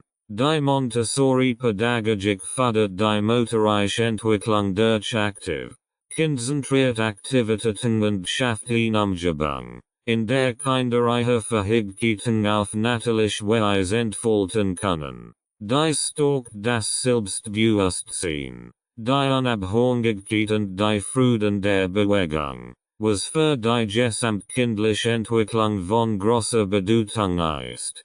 Fein und Grobmotorik fördern Montessori. Die Montessori-Methode legt großen Wert auf die Förderung sowohl der Fein als auch der Grobmotorik bei Kindern, da diese Fähigkeiten eine entscheidende Rolle in der ganzheitlichen Entwicklung spielen. Hier sind einige Prinzipien und Aktivitäten im Montessori-Konzept, die dazu beitragen, sowohl die Fein als auch die Grobmotorik von Kindern zu unterstützen. Prinzipien zur Förderung der motorischen Entwicklung nach Montessori. Individueller Lernweg. Montessori erkennt die Vielfalt der Entwicklungsstufen bei Kindern und ermöglicht es jedem Kind, sein eigenes Tempo in der Entwicklung der Fein und Grobmotorik zu finden. Selbstständigkeit. Montessori ermutigt Kinder, selbstständig zu handeln und ihre motorischen Fähigkeiten zu nutzen, Aufgaben des täglichen Lebens zu bewältigen. Dies fördert die Selbstsicherheit und Unabhängigkeit. Umgebung. Montessori-Umgebungen sind so gestaltet, dass sie die motorische Entwicklung unterstützen. Sie bieten Materialien und Aktivitäten, die Fein und Grobmotorik herausfordern und fördern. Bearbeitung. Montessori-Lehrerinnen und Lehrer beobachten die Fortschritt der Kinder genau und erkennen, wann sie Unterstützung benötigen oder neue Herausforderungen annehmen können. Aktivitäten zur Förderung der Feinmotorik im Montessori-Konzept. Montessori-Materialien. Die Montessori-Materialien sind so konzipiert, dass sie die Feinmotorik entwickeln. Beispielsweise erfordern das Arbeiten mit Perlen, das Schreiben mit Sandpapier, Buchstaben oder das Sortieren von geometrischen Formen Prozessfinge Bewegungen. Naturmaterialien. Kinder haben die Möglichkeit, mit natürlichen Materialien wie Holz, Steinen und Sand zu arbeiten, was ihre Feinmotorik auf vielfältige Weise herausfordert. Basteln und Kunsthandwerk. Das Schneiden, Kleben, Malen und Basteln fördert die Feinmotorik und die Kreativität der Kinder. Aktivitäten zur Förderung der Grobmotorik im Montessori-Konzept.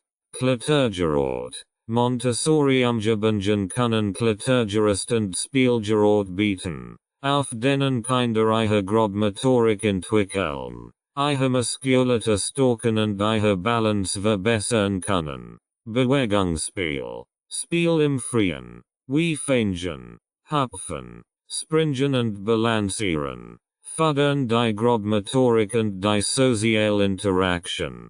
Gartenarbeit. Das Arbeiten im Garten, das Pflanzen, Graben und Pflegen von Pflanzen, erfordert körperliche Aktivität und trägt zur Entwicklung der Grobmotorik bei. Sportliche Aktivitäten. Montessori kann sportliche Aktivitäten wie Fußball, Basketball, Tennis und Yoga in den Lehrplan aufnehmen, die Grobmotorik zu fördern und die koordinativen Fähigkeiten zu entwickeln. Bedeutung der Fein und Grobmotorik. Die Entwicklung der Fein und Grobmotorik ist entscheidend für die körperliche, kognitive und soziale Entwicklung von Kindern.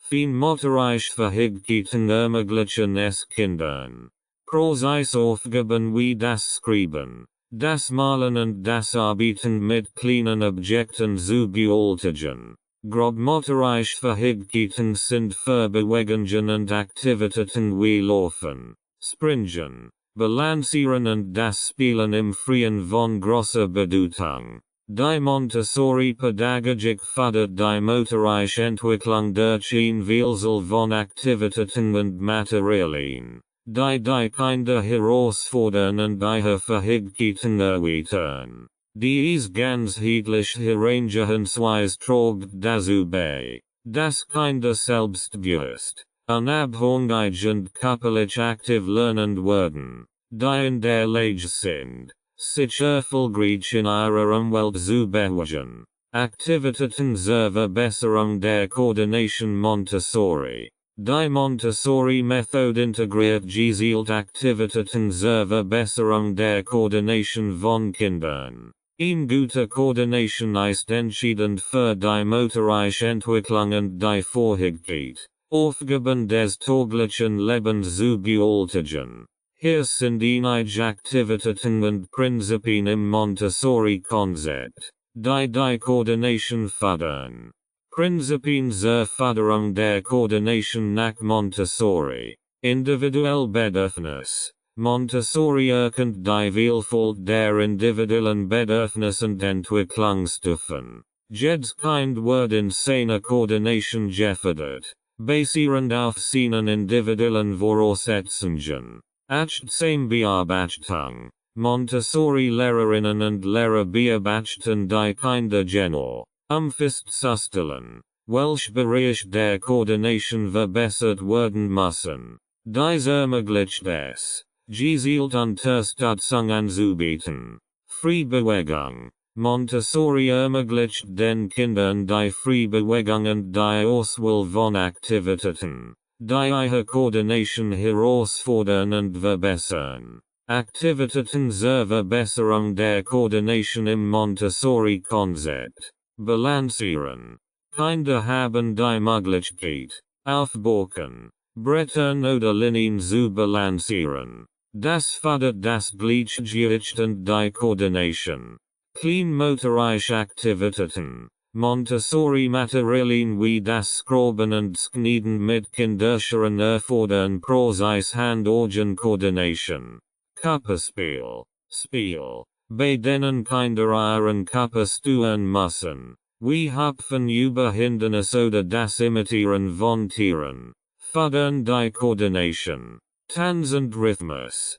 Kinder lernen Tanzschritt und entwickeln ein Gespür für Rhythmus und Bewegungskoordination. Sport und Ballspiel. Das Spielen von Sportarten wie Fußball, Basketball oder Tennis schult die Koordination von Auge und Hand bzw. Fuß. Feinmotorische Aktivitäten. Das Arbeiten mit Montessori-Materialien, wie das Legen von Perlen auf ein Skin, verbessert die feinmotorische Koordination. Bedeutung der Koordination. Die Koordination ist von entscheidender Bedeutung für die körperliche, kognitive und soziale Entwicklung von Kindern. Sie beeinflusst die Fähigkeit, Aufgaben des täglichen Lebens zu bewältigen, Bewegungen geschickt auszuführen und sich sicher in der Umwelt zu bewegen. Eine gute Koordination trägt auch zur Entwicklung der Fein- und Grobmotorik bei. Die Montessori-Pädagogik fördert die Koordination, indem sie gezielt Aktivitäten und Materialien bereitstellt, die Kinder herausfordern und ihre Fähigkeiten erweitern. Dies geschieht auf ein Kind zentriert, spielerisch Weise, die Freuden der Bewegung und die Unabhängigkeit in der Bewältigung alltäglicher Aufgaben fördert. Die Entwicklung einer guten Koordination ist ein wichtiger Schritt auf dem Weg zu einem selbstbewussten und kompetenten Individuum. Sozial und emotionelle Entwicklung Montessori. Die Montessori-Methode legt großen Wert auf die sozial und emotionelle Entwicklung von Kindern. Sie erkennt die Bedeutung von sozialen Fähigkeiten, emotionaler Intelligenz und Besiehungen für ihn umfassend Bildung. Hier sind einige Prinzipien und Aktivitäten im Montessori-Konzept, die dazu beitragen, die soziale und emotionale Entwicklung von Kindern zu fördern. Prinzipien zur Förderung der sozialen und emotionalen Entwicklung nach Montessori. Respekt vor der Individualität. Montessori respektiert die Einzigartigkeit jedes Kindes und fördert die Entwicklung eines gesunden Selbstwertgefühls. Free Will und Selbstregulation. Montessori gibt den Kindern die Freiheit, ihre Aktivitäten zu wählen und ihre eigenen Entscheidungen zu treffen. Dies fördert die Fähigkeit zur Selbstregulation. Vorbildfunktion. Montessori-Lehrerinnen und Lehrer dienen als Vorbilder für soziales Verhalten und emotionale Intelligenz. Sie zeigen den Kindern, wie man Konflikt löst, Empathie siegt und respektvoll miteinander umgeht. Vorbereitet. Montessori-Umgebungen sind so gestaltet, dass sie soziales Lernen und emotionale Entwicklung fördern. Sie bieten Materialien und Aktivitäten, die Zusammenarbeit und Kommunikation unterstützen. Aktivitäten zur Förderung der sozialen und emotionalen Entwicklung im Montessori-Konzept. Gemeinschaftsarbeit. Kinder arbeiten oft gemeinsamen Projekten und Aktivitäten. Dies fördert die soziale Interaktion, die Kooperation und das Teilen. Konfliktlösung. Montessori lehrt Kinder, wie man Konflikt auf respektvoll Weise löst und wie man Kompromisse eingeht. Empathieübungen. Kinder lernen, Empathie zu zeigen und die Gefühle anderer zu verstehen, indem sie über ihre eigenen Gefühle sprechen und Geschichten erzählen. Alltagsaufgaben. Kinder werden in die täglichen Aufgaben der Gemeinschaft einbezogen, wie das Tischdecken oder das Saubermachen. Dies fördert die Verantwortung und das Zusammengehörigkeitsgefühl. Reflection und Selbstbewusstsein. Montessori ermutigt Kinder, über ihre eigenen Gefühle und Handlungen nachzudenken. Dies hilft ihnen, ein starkes Selbstbewusstsein zu entwickeln.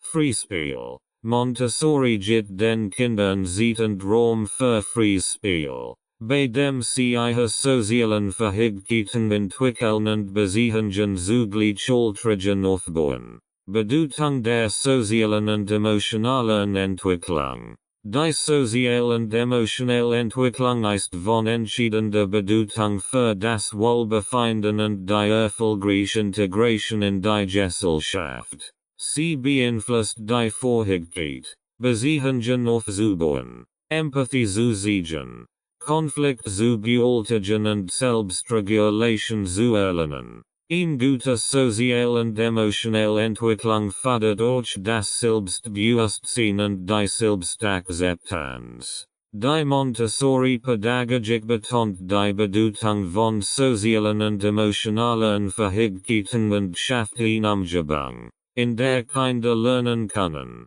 sich selbst und andere zu respektieren. Dies trägt dazu bei, dass sie selbstbewusst, mitfühlend und sozial kompetent Individuen werden, die in der Lage sind, ihre Gefühle zu verstehen und effektiv mit anderen zu kommunizieren. Gemeinschaft und soziale Interaktion. Montessori. Die Montessori-Methode legt großen Wert auf die Förderung von Gemeinschaft und sozialer Interaktion unter den Kindern. Sie schafft eine Umgebung, in der Kinder die Bedeutung von sozialen Beziehungen und Zusammenarbeit verstehen und schätzen lernen. Hier sind einige Prinzipien und Aktivitäten im Montessori-Konzept, die dazu beitragen, Gemeinschaft und soziale Interaktion zu fördern. Prinzipien zur Förderung von Gemeinschaft und sozialer Interaktion nach Montessori. Respekt vor Vielfalt. Montessori fördert den Respekt vor der Vielfalt der individuellen Fähigkeiten, Interessen und Hintergrund der Kinder. Die schafft eine inklusive Gemeinschaft. Free Will und Selbstregulation. Montessori gibt den Kindern die Freiheit, ihre Aktivitäten zu wählen und ihre eigenen Entscheidungen zu treffen. Dies fördert die Fähigkeit zur Selbstregulation und Selbstständigkeit. Gemeinschaftssinn. Montessori ermutigt Kinder, Verantwortung für ihre Umgebung und ihre Gemeinschaft zu übernehmen. Dies schließt das Teilen von Aufgaben wie das Tischdecken oder das Saubermachen ein.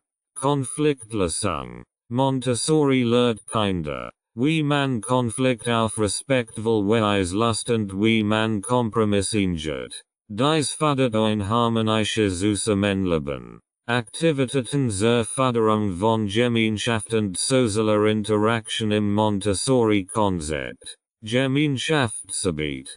Kinder arbeiten oft gemeinsamen Projekten und Aktivitäten. Dies fördert die soziale Interaktion, die Kooperation und das Teilen. Gemeinsame Aktivitäten. Montessori fördert Gruppenaktivitäten wie das Lesen in der Gruppe, das gemeinsame Lernen und das Musizieren, den Gemeinschaftssinn zu stärken. Morgenkreis. In vielen Montessori-Umgebungen gibt es einen täglichen Morgenkreis, bei dem die Kinder zusammenkommen, sich zu begrüßen, zu singen und Aktivitäten zu planen. Gemeinschaftsprojekt. Kinder arbeiten an gemeinsamen Projekten, die Zusammenarbeit und den Gemeinschaftsgeist fördern. Wie ZB das Pflanzen eines Gartens oder die Organisation von Veranstaltungen. Fest und Feiern. Montessori schafft Gelegenheiten für Fest und Feiern, bei denen Kinder und Eltern zusammenkommen, die Gemeinschaft zu stärken. Gegenseitige Hilfe.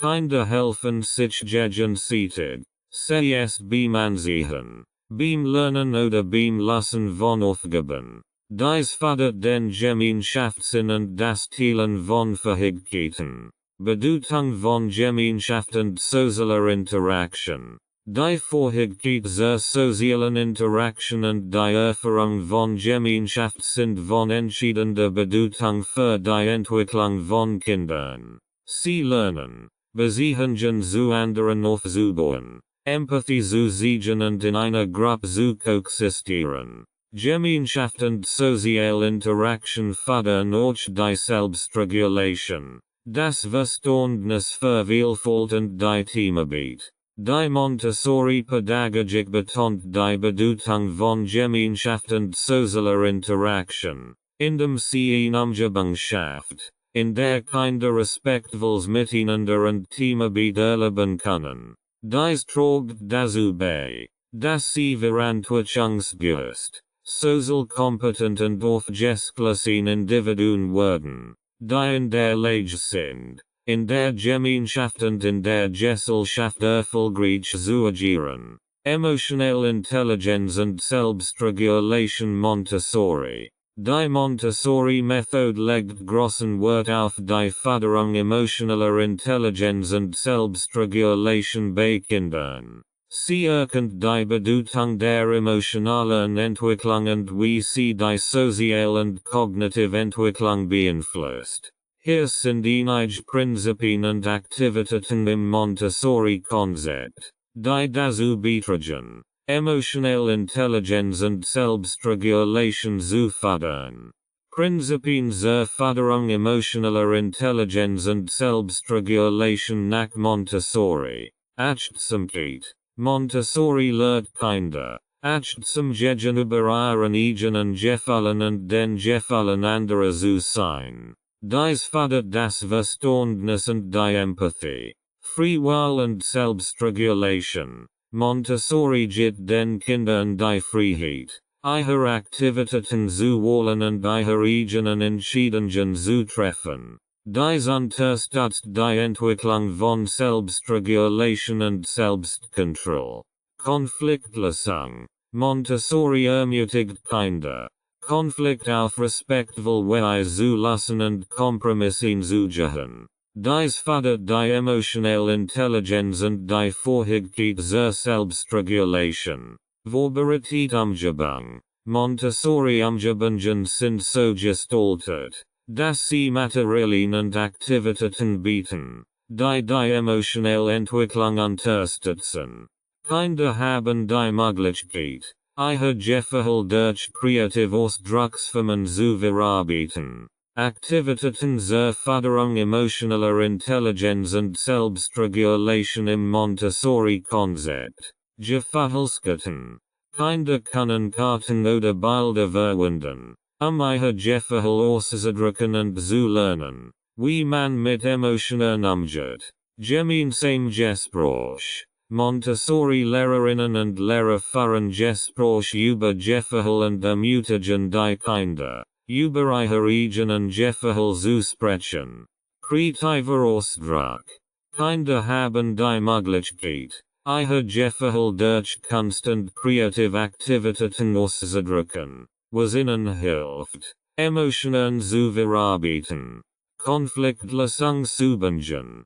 Kinder lernen, Konflikt auf respektvoll Weise zu lassen, indem sie in Rollenspielen Konfliktsituationen nachstellen und Lösungen erarbeiten. Achtsamkeitsübungen. Kinder werden in Achtsamkeitsübungen wie Meditation und Atemübungen eingefordert, Selbstregulation zu fördern. Bedeutung von emotionaler Intelligenz und Selbstregulation. Emotionelle Intelligenz und Selbstregulation sind entscheidend Fähigkeiten für das Wohlbefinden und den Erfolg im Leben. Kinder, die emotionelle Intelligenz entwickeln, können ihre eigenen Gefühle verstehen, ausdrücken und kontrollieren. Sie sind auch in der Lage, Empathie für die Gefühle anderer zu sehen und in sozialen Beziehungen erfolgreich zu sein.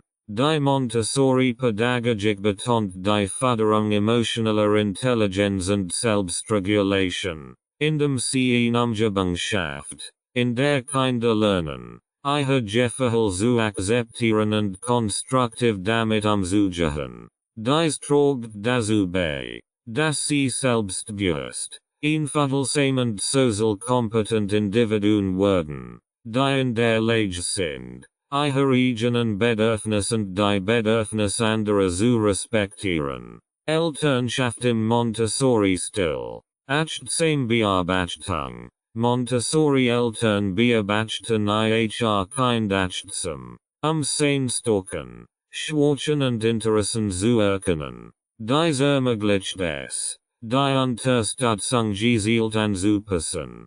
Cooperation und Communication. Eltern und Erzieher arbeiten zusammen, eine konsistente Erziehungsstruktur zu schaffen. Offene Communication ist entscheidend, die Bedürfnisse des Kindes zu verstehen und zu erfüllen.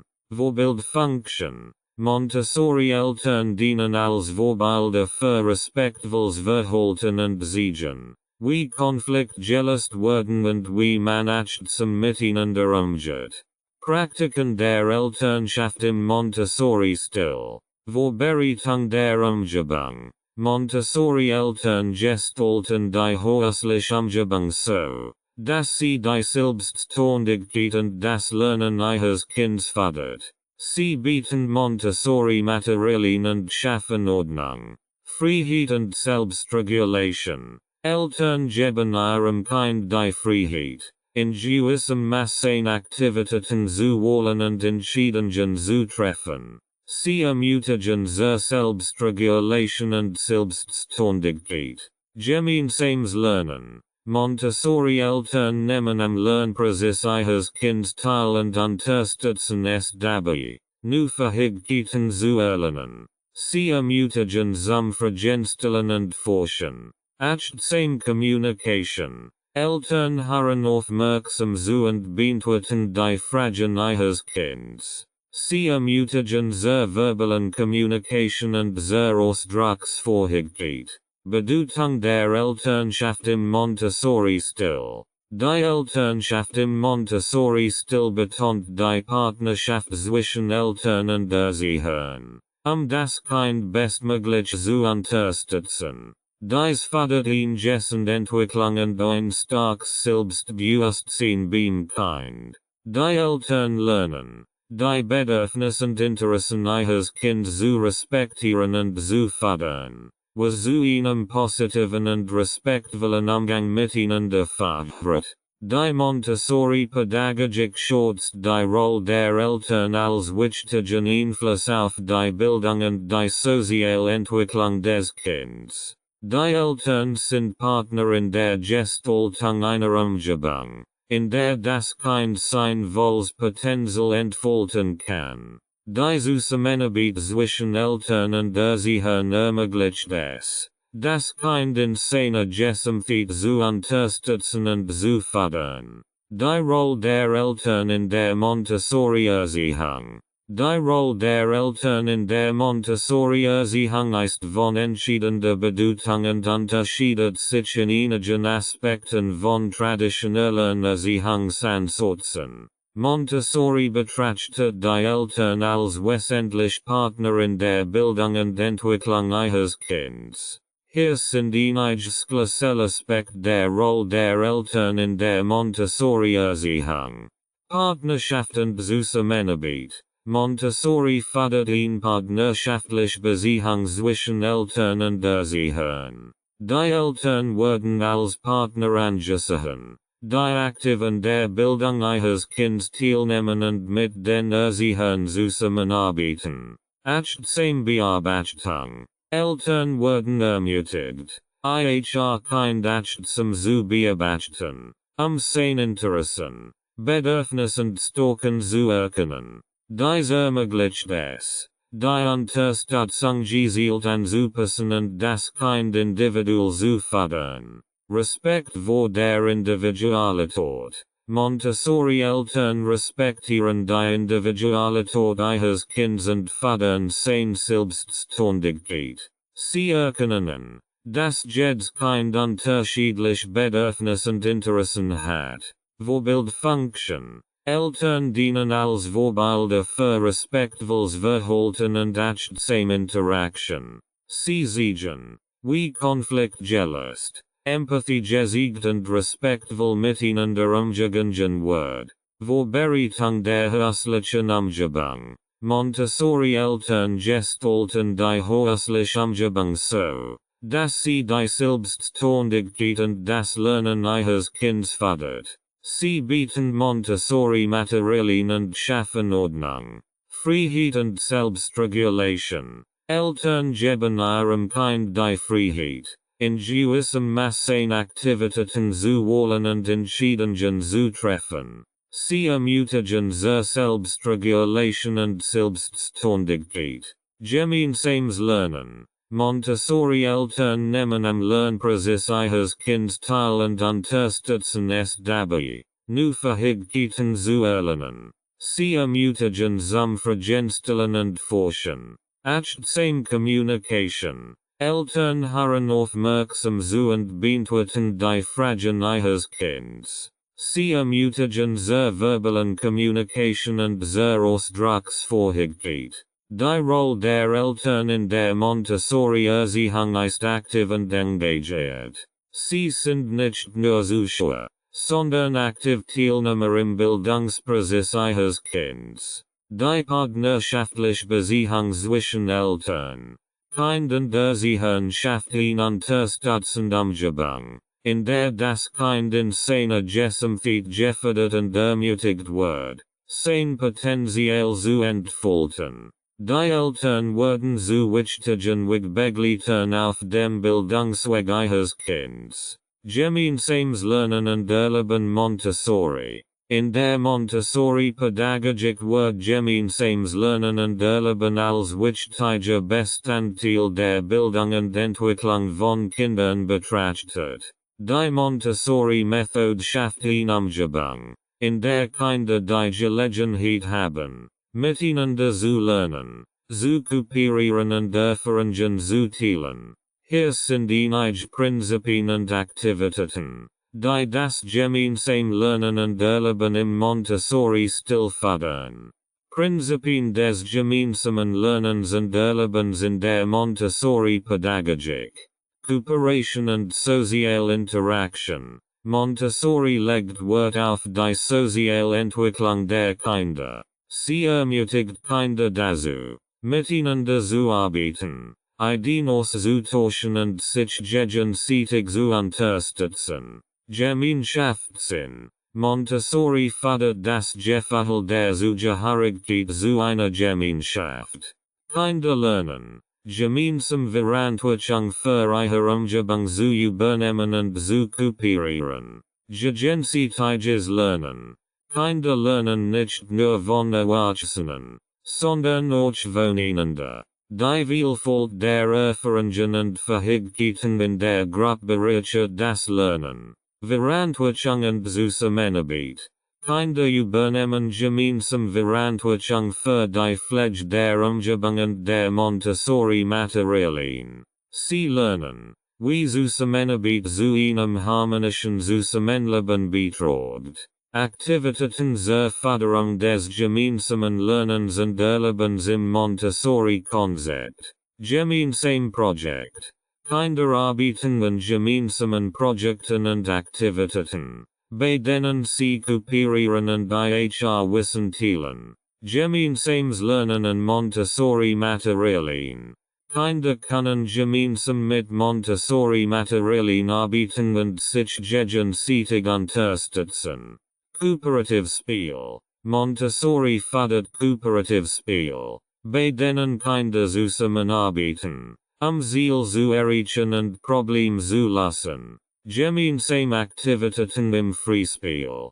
Kinder haben die Möglichkeit, im Freispiel miteinander zu spielen und zu lernen. Gemeinsam Morgenkreis. In vielen Montessori-Umgebungen gibt es täglich Morgenkreis, bei denen Kinder zusammenkommen, sich zu begrüßen, zu singen und Aktivitäten zu planen. Gemeinschaftsfest und Feiern. Montessori schafft Gelegenheiten für Fest und Feiern, bei denen Kinder und Eltern zusammenkommen, die Gemeinschaft zu stärken. Bedeutung des gemeinsamen Lernens und Erlebens. Das gemeinsame Lernen und Erleben in der Montessori-Pädagogik fördert die soziale und emotionale Entwicklung der Kinder. Sie lernen, wie man in einer Gruppe zusammenarbeitet, Konfliktlust, Empathie siegt und Verantwortung für die Gemeinschaft übernimmt. Das gemeinsame Lernen stärkt auch den Gemeinschaftssinn und das Selbstbewusstsein der Kinder. Die Montessori-Pädagogik betont die Bedeutung des gemeinsamen Lernens und Erlebens, indem sie eine Umgebung schafft, in der Kinder die Möglichkeit haben, voneinander zu lernen und als Gemeinschaft zu wachsen. Dies trägt dazu bei, dass sie respektvoll, kooperativ und sozial kompetent Individuen werden, die in der Lage sind, in der Gesellschaft erfolgreich zu agieren. Alltag und Praxis Montessori. Der Montessori-Ansatz betont die Integration der Montessori-Prinzipien in den Alltag und die Praxis, eine Umgebung zu schaffen, in der Kinder eigenständig lernen und sich entwickeln können. Hier sind einige Schlüsselaspekte des Alltags und der Praxis im Montessori-Konzept. Alltag und Praxis im Montessori-Konzept. Vorbereitet Umgebung. Die Montessori-Umgebung ist sorgfältig vorbereitet, die Selbstständigkeit und das eigenständige Lernen der Kinder zu fördern. Montessori-Materialien sind leicht zugänglich und ansprechend präsentiert. Freie Wahl. Kinder haben die Freiheit, ihre Aktivitäten und Materialien zu wählen.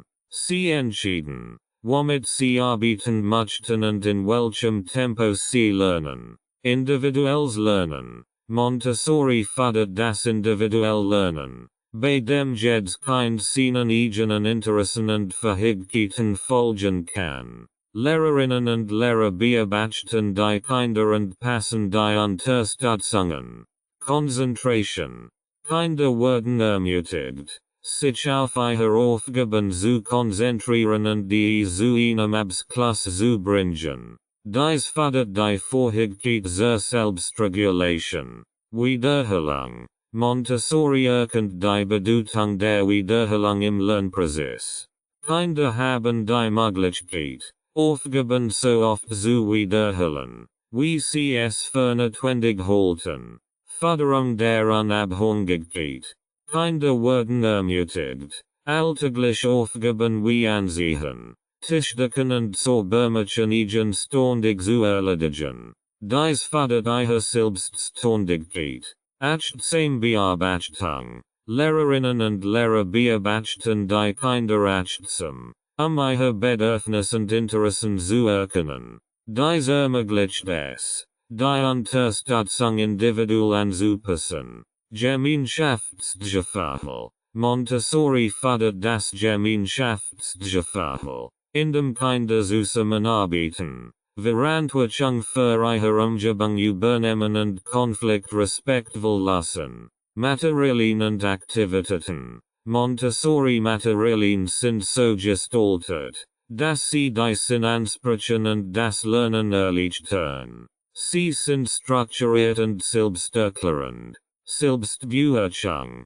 Kinder lernen, sich selbst zu bewerten und ihre eigenen Fortschritte zu erkennen. Dies fördert das Selbstbewusstsein. Bedeutung des Alltags und der Praxis im Montessori-Konzept. Der Alltag und die Praxis im Montessori-Konzept sind darauf ausgerichtet, eine Umgebung zu schaffen, in der Kinder eigenständig lernen, Selbstvertrauen aufbauen und ihre Fähigkeiten entwickeln können.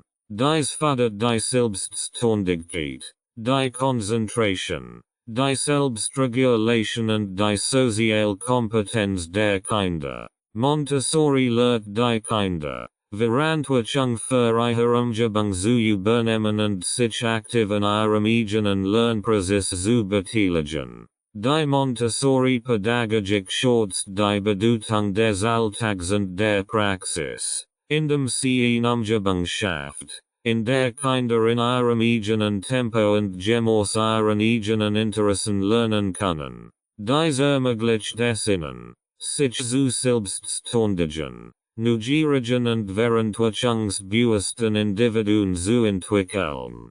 Praktische Tipps zur Umsetzung Zuhause Montessori. Die Montessori-Pädagogik kann auch Zuhause erfolgreich umgesetzt werden, die individuelle Entwicklung und das Lernen eines Kindes zu fördern. Hier sind einige praktische Tipps, wie Sie Montessori-Prinzipien in Ihrem Zuhause integrieren können. Vorbereitet Umgebung schaffen. Gestalten Sie einen Bereich in Ihrem Zuhause, der für Ihr Kind zugänglich ist und Montessori-Materialien sowie Alltagsgegenstände enthält, die es eigenständig verwenden kann. Dies kann ein Bereich für Spielzeug, Bücher und Aktivitäten sein. Freiwillige erlauben Sie Ihrem Kind die Auswahl seiner Aktivitäten und Materialien. Stellen Sie sicher, dass die ausgewählten Gegenstände altersgerecht und sicher sind. Ordnung und Struktur. Halten Sie die Umgebung ordentlich und gut organisiert, Ihrem Kind ein Gefühl der Übersicht und der Kontrolle zu geben. Verwenden Sie Regal, und Behälter, den Licht erreichbar und geordnet zu halten. Selbstständigkeit fördern. Ermutigen Sie Ihr Kind, alltägliche Aufgaben selbstständig zu erledigen, wie Ansehen, Tischdecken und Aufräumen. Bieten Sie Hilfestellung und Anleitung, wenn nötig, und lassen Sie es dann eigenständig arbeiten. Achtsam-Beobachtung. Beobachten Sie Ihr Kind aufmerksam, seine Interessen und Bedürfnisse zu erkennen. Bieten Sie Materialien und Aktivitäten an, die seinen Interessen entsprechen. Konzentration unterstützen, ermutigen sich kind, sich auf eine Aktivität zu konzentrieren, Unterbrechung, vermieden sie Ablenkungen und bieten sie ihnen ruhigen Raum für konzentriertes Arbeiten, gemeinsames Lernen und Erleben, bieten sie Möglichkeiten für gemeinsame Aktivitäten und Projekten, bei denen kind mit anderen lernt und zusammenarbeitet, materiellen Zersenerschelung, bieten sie Materialien, die Sinn ansprechen und die Entwicklung der Sinn fördern, wie Puzzles, Montessori Materialien Zersenerschelung und Naturmaterialien, Selbstevaluation, ermutigen sich kind, sich selbst zu bewerten und seinen eigenen Fortschritt zu erkennen, loben sie sein Bemühungen und Erfolg,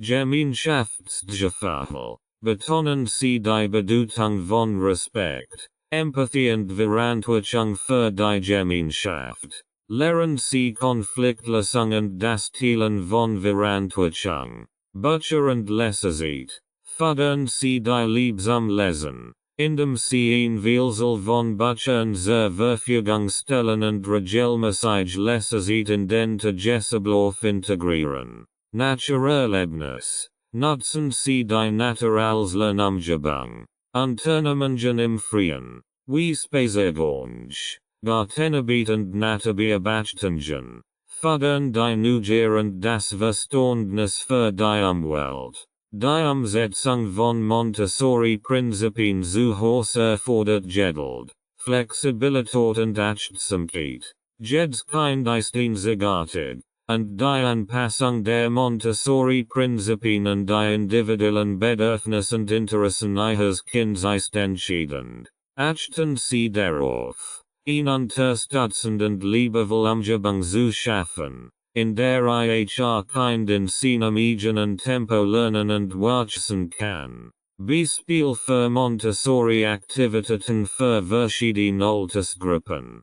Verschiedene Altersgruppen. Für Kleinkinder, 1-3 Jahre. Schütten und Gießen. Stellen Sie Ihrem Kind Kleinkrug und Becher zur Verfügung und laden Sie es ein, Wasser von einem Behälter in einen anderen zu gießen. Dies fördert die Feinmotorik und Konzentration. Formen sortieren. Bieten Sie Ihrem Kind Holzformen und passend Löchern, in die es die Formen einsetzen kann. Dies fördert die Formerkennung und die Hand-Auge-Koordination. Alltagsaufgaben. Lassen Sie kind bei einfachen Alltagsaufgaben wie Tischdecken, Abwaschen oder Aufräumen mithelfen. Dies vermittelt ein Gefühl der Selbstständigkeit und Verantwortung. Für Kindergartenkinder, 3-6 Jahre. Sandpaper-Buchstaben.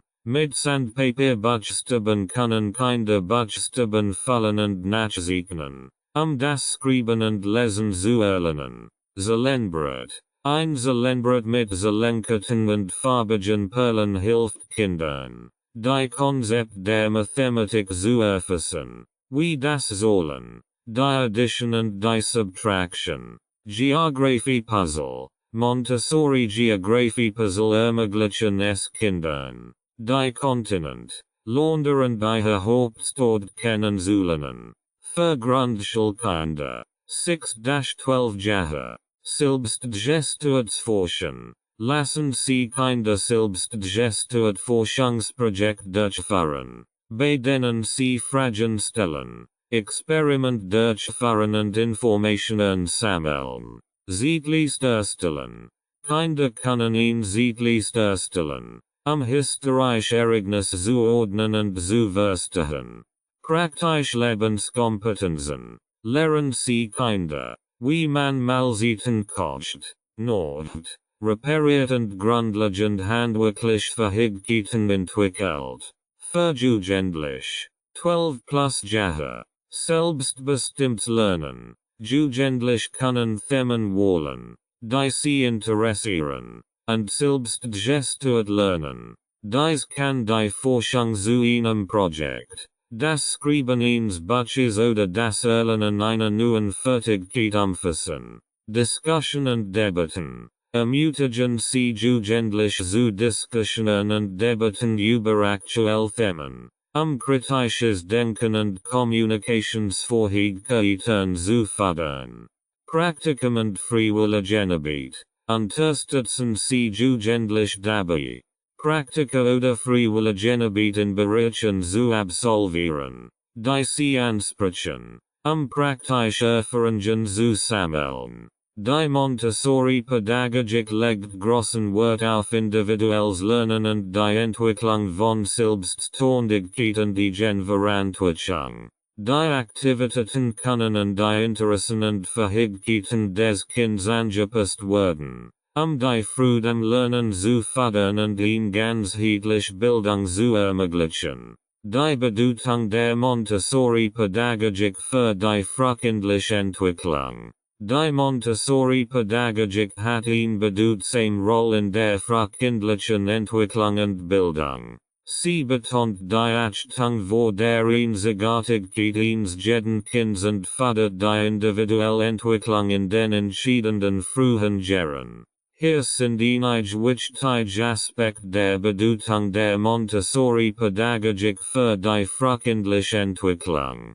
Respekt vor dem Kind. Die Montessori-Pädagogik basiert auf dem tiefen Respekt vor dem Kind. Die schafft eine Umgebung, in der Kinder sich sicher und wertgeschätzt fühlen. Ein positives Selbstwertgefühl ist entscheidend für die Entwicklung. Selbstständigkeit und Eigenverantwortung. Montessori ermutigt Kinder, selbstständig zu arbeiten und Verantwortung für ihre Aktivitäten zu übernehmen. Dies fördert die Entwicklung von Eigenverantwortung, Selbstvertrauen und organisatorischen Fähigkeiten. Freiwahl und Selbstbestimmung.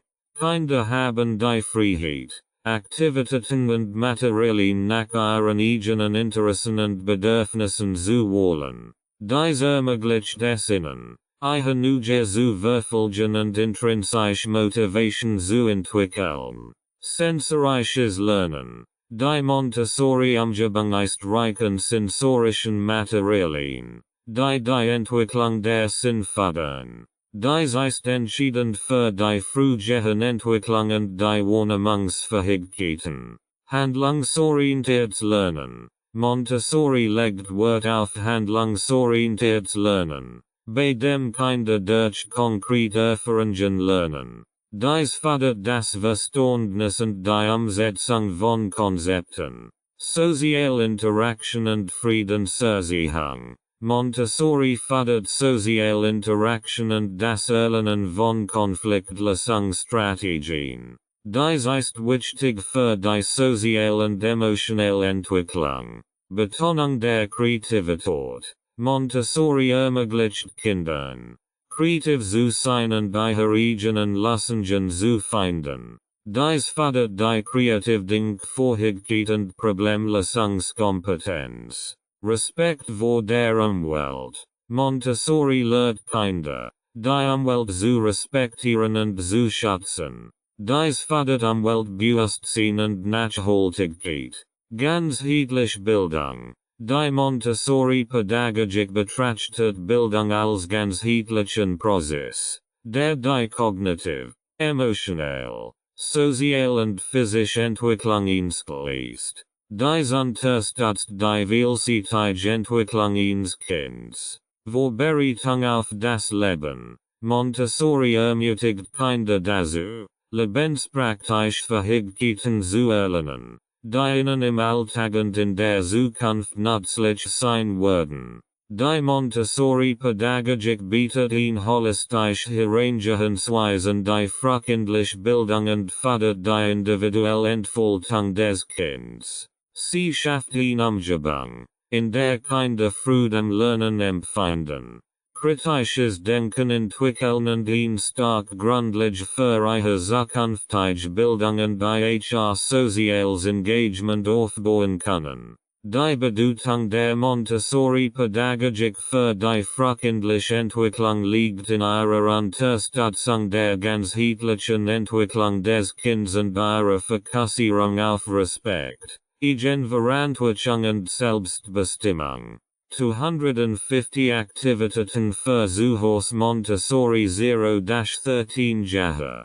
Hier finden Sie viele Aktivitäten für Zuhause im Alter von 0 bis 13 Jahren, die Ihnen helfen können. Für Kleinkinder, 0-3 Jahre. Texturen erkunden. Bieten Sie ein Vielzahl von Materialien mit unterschiedlichen Texturen an, wie Stoff, Bürsten, Holz und Papier, damit ihr Kind die verschiedenen Oberflächen ertasten kann. Sortierspiel. Geben Sie Ihrem Kind Gegenstand mit verschiedenen Formen oder Farben und lassen Sie es die sortieren. Dies fördert die Feinmotorik und das Erkennen von Mustern. Spielzeug Rotation. Wechseln Sie regelmäßig die Spielzeug aus, die Neugier Ihres Kindes aufrecht zu halten und die Möglichkeit zu bieten, mit verschiedenen Materialien zu experimentieren. Wasseraktivitäten. Lassen Sie Ihr Kind mit Wasser in einer Flaschenschüssel spielen. Geben Sie ihm Becher, Schaufeln und Gießgeforce, das Gießen und Schöpfen zu üben. Naturbeobachtungen. Nehmen Sie Ihr Kind mit nach draußen, die Natur zu entdecken. Beobachten Sie gemeinsam Vögel, Blumen und Insekten. Spiegelspiel. Stellen Sie Ihnen kindersicheren Spiegel auf, damit Ihr Kind sich selbst betrachten kann. Dies fördert die Selbsterkennung und die soziale Interaktion. Musik und Rhythmus. Bieten Sie Musikinstrument wie Rasseln, Trommeln und Xylophonen, damit Ihr Kind den Klang und das Rhythmusgefühl entwickeln kann. Bauklotz und Stapelspiel. Geben Sie Ihrem Kind Baustein und Block, damit es Turmbauen und Stapelkonzept erkennen kann. Schatten- und Lichtspiel. Verwenden Sie ein Taschenlamp, Schatten und die Wand zu werfen. Ihr Kind kann versuchen, die Schatten zu finden und zu verstehen. Wie Licht funktioniert. Gartenarbeit. Lassen Sie Ihr Kind im Garten mithelfen. Es kann Blumen pflanzen, Erdumgraben und klein aufgaben zur Pflege von Pflanzen übernehmen. Schwarmtransfer. Legen Sie zwei Schalen mit Wasser vor Ihr Kind, mit einem Schwarm und die andere leer. Ihr Kind kann den Schwarm im Wasser trunken und dann das Wasser in die Leerschale ausdrücken. Dies fördert die Feinmotorik und das Verständnis von Volumen. Sensory Play-Doh. Bereiten Sie selbstgemachtes Play-Doh mit verschiedenen Düften oder Texturen vor, damit Ihr Kind damit formen und experimentieren kann. Taschenlampenspiel. Lassen Sie Ihr Kind mit einer Taschenlampe in einem dunklen Raum Licht- und Schattenspiel spielen. Es kann versuchen, Formen und Muster auf die Wand zu projizieren. Musikalische Shorts. Füllen Sie Gläser oder Behälter mit unterschiedlich viel Wasser und lassen Sie Ihr Kind mit einem Löffel auf sie klopfen, verschiedene zu erzeugen. Fotos betrachten. Erstellen Sie ein kleines Fotoalbum mit Bildern von Familienmitgliedern, Haustieren und Orten, die Ihr Kind kennt. Gemeinsam können Sie die Fotos betrachten und über die abgebildeten Personen und Ort sprechen. Naturmaterialien entdecken. Sammeln Sie Naturmaterialien wie Blätter, Stein, Blumen und Zapfen und lassen Sie Ihr Kind sie bewahren und erkunden. Kleinhaushaltsaufgaben. Ihr Kind kann Kleinaufgaben übernehmen, wie das Wischen des Bodens mit einem kleinen Besen oder das Abwischen von Oberflächen mit einem Wischentuch. Mülltrennungsspiel. Bieten Sie Ihrem Kind Recycling Materialien und erklären Sie, wie Sie getrennt werden. Lassen Sie Ihr Kind die Materialien in die entsprechenden Behälter legen. Kleidung anziehen. Zeigen Sie Ihrem Kind, wie man sich selbst und aussieht. Dies fördert die Selbstständigkeit und die feinmotorischen Fähigkeiten. Meditation und Entspannung. Führen Sie einfach Atem und Entspannung üben durch, Ihrem Kind zu helfen, sich zu beruhigen und seine Aufmerksamkeit zu lenken. Schockhelpfert oder Whip. Ein Schockhelpfert oder ein Whip bietet Gelegenheit zur Bewegung und fördert das Gleichgewicht. Clean Gießen und Pflanzen. Ihr Kind kann clean Pflanzen oder Blumen im Haus oder im Garten gießen, was Währendwirkungsbewusstsein und Verbindung zur Natur fördert. Spiegelspiel. Legen Sie mehrere Spiegel unterschiedlicher Größe und Form in die Umgebung Ihres Kindes. Ihr Kind kann sich selbst betrachten und die Spiegel verwenden, Licht und Schatten zu erkennen. Erkennung von Obst und Gemüse. Lassen Sie Ihr Kind verschiedene Obst und Gemüsesorten mit den Händen erkennen. Es kann Ihre Texte, Farben und Geruch entdecken. Nestchenspiel. Bieten Sie verschiedene Behälter und Gegenstände, die in die Behälter gesteckt werden können. Ihr Kind kann Gegenstände sortieren und in verschiedene Behälter legen.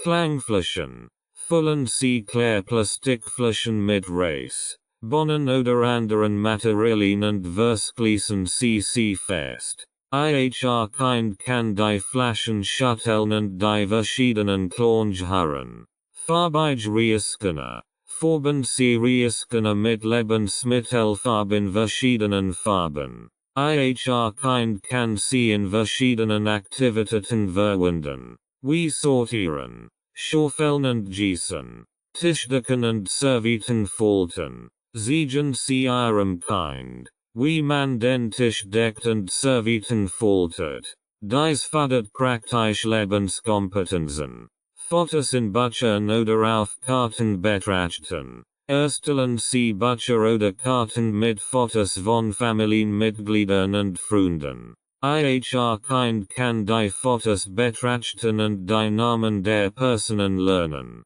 Clean Pappen oder Kuscheltier waschen. Bieten Sie ein Clean Wahn mit Wasser und etwas Seifen, damit Ihr Kind sein Pappen oder Kuscheltier waschen kann. Dies fördert die Pflegekompetenzen.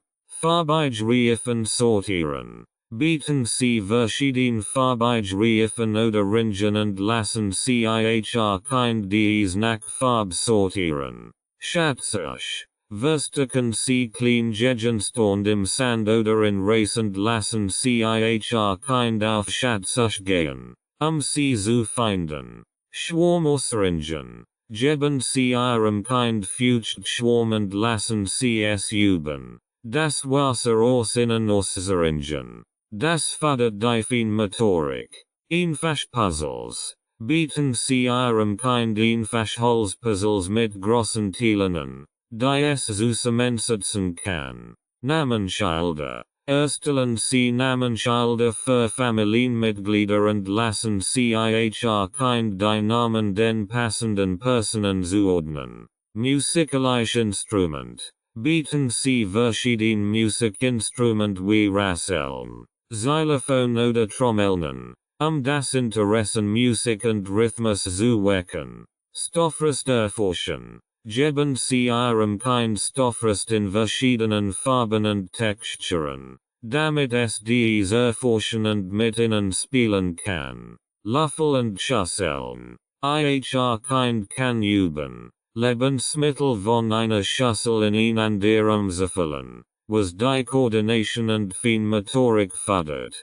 Globen und Weltkarten. Zeigen Sie Ihrem Kind Globen und Weltkarten, erst Einblick in die Geografie zu geben. Bedespes mit Schwimmfiguren. Ihr Kind kann mit schwimmenden Spielzeugen und Figuren in der Bedeutung spielen, Umspassend Wasser Referengen zu sammeln. Borsten aus Naturmaterialien. Bieten Sie Borsten aus Holz, Stein oder anderen natürlichen Materialien, damit ihr Kind seine Kreativität beim Bauen entfalten kann. Wasch aufhängen. Lassen Sie ihr Kind clean Waschstock wie Pappenkleidung oder Lodstchen aufhängen, die Feinmotorik zu fördern. Vorlesen und Bücher erkunden. Nehmen Sie sich Zeit, Bücher vorzulesen und gemeinsam Bilderbücher anzuschauen.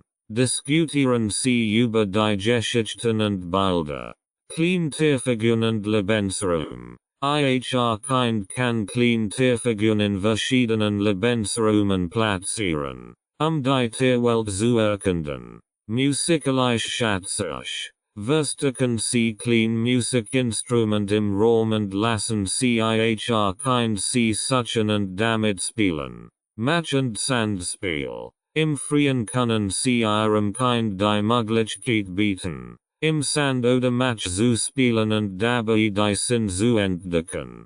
Tierspielen erkunden. Verwenden Sie Bilder oder Abdruck von Tierspielen, damit ihr Kind die verschiedenen Fußabdruck identifizieren kann. Naturmaterialien sammeln. Gehen Sie gemeinsam mit Ihrem Kind in die Natur und sammeln Sie Stein, Blätter, Stock und andere Naturmaterialien.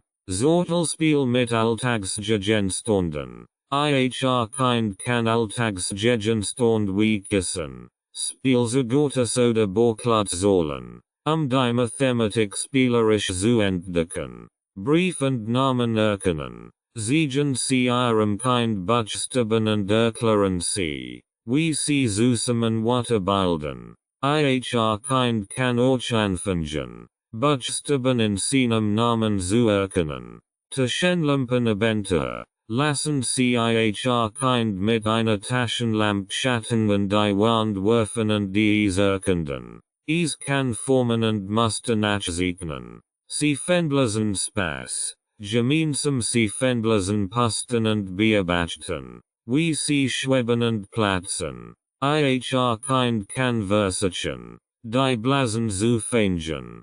Kopf- und Backaktivitäten. Ihr Kind kann bei einfachen Kopf- und Backaktivitäten helfen, wie das Rühren von Teig, das Schneiden von weichen Früchten oder das Vorbereiten von Sandwiches. Puppenwasch. Ihr Kind kann sein Puppen oder Kuscheltier in einem kleinen Waschbecken oder immer waschen und anschließend trocknen. Bilderbücher selbst gestalten. Lassen Sie ihr Kind Bilderbücher gestalten, indem es Zeichnungen oder Bilder aus Zeitschriften auf Papier klettend Geschichten erzählt. Verkleidungsspiel. Stellen Sie ein Kist mit Verkleidungsstücken wie Hüten, Schals und Taschen bereit, damit ihr Kind sich verkleiden und Rollenspiel spielen kann. Tiergeräusch erkennen. Spielen Sie Tiergeräusch ab und lassen Sie ihr Kind raten, welches Tier dazu gehört. Dies fördert die auditive Wahrnehmung. Bahnhof oder Schangelsitz. Bieten Sie Spielsachen und Figuren. Die Szenen aus einem Bahnhof oder Schangel darstellen, die Fantasie anzeugen. Schneiden und kleben. Ihr Kind kann mit Kinderschere und Klebstoff arbeiten, Papier zu schneiden und zu kleben und ein Kunstwerk zu gestalten. Gemeinsames Picknick. Machen Sie ein Picknick im Garten oder im Wohnzimmer und lassen Sie ihr Kind bei der Vorbereitung und dem Servieren helfen. Für Kindergartenkinder. 3-6 Jahre. Sternenbearbeitung. Führen Sie ihr Kind in die Astronomie ein, indem Sie Stern betrachten und Sternenbilder identifizieren.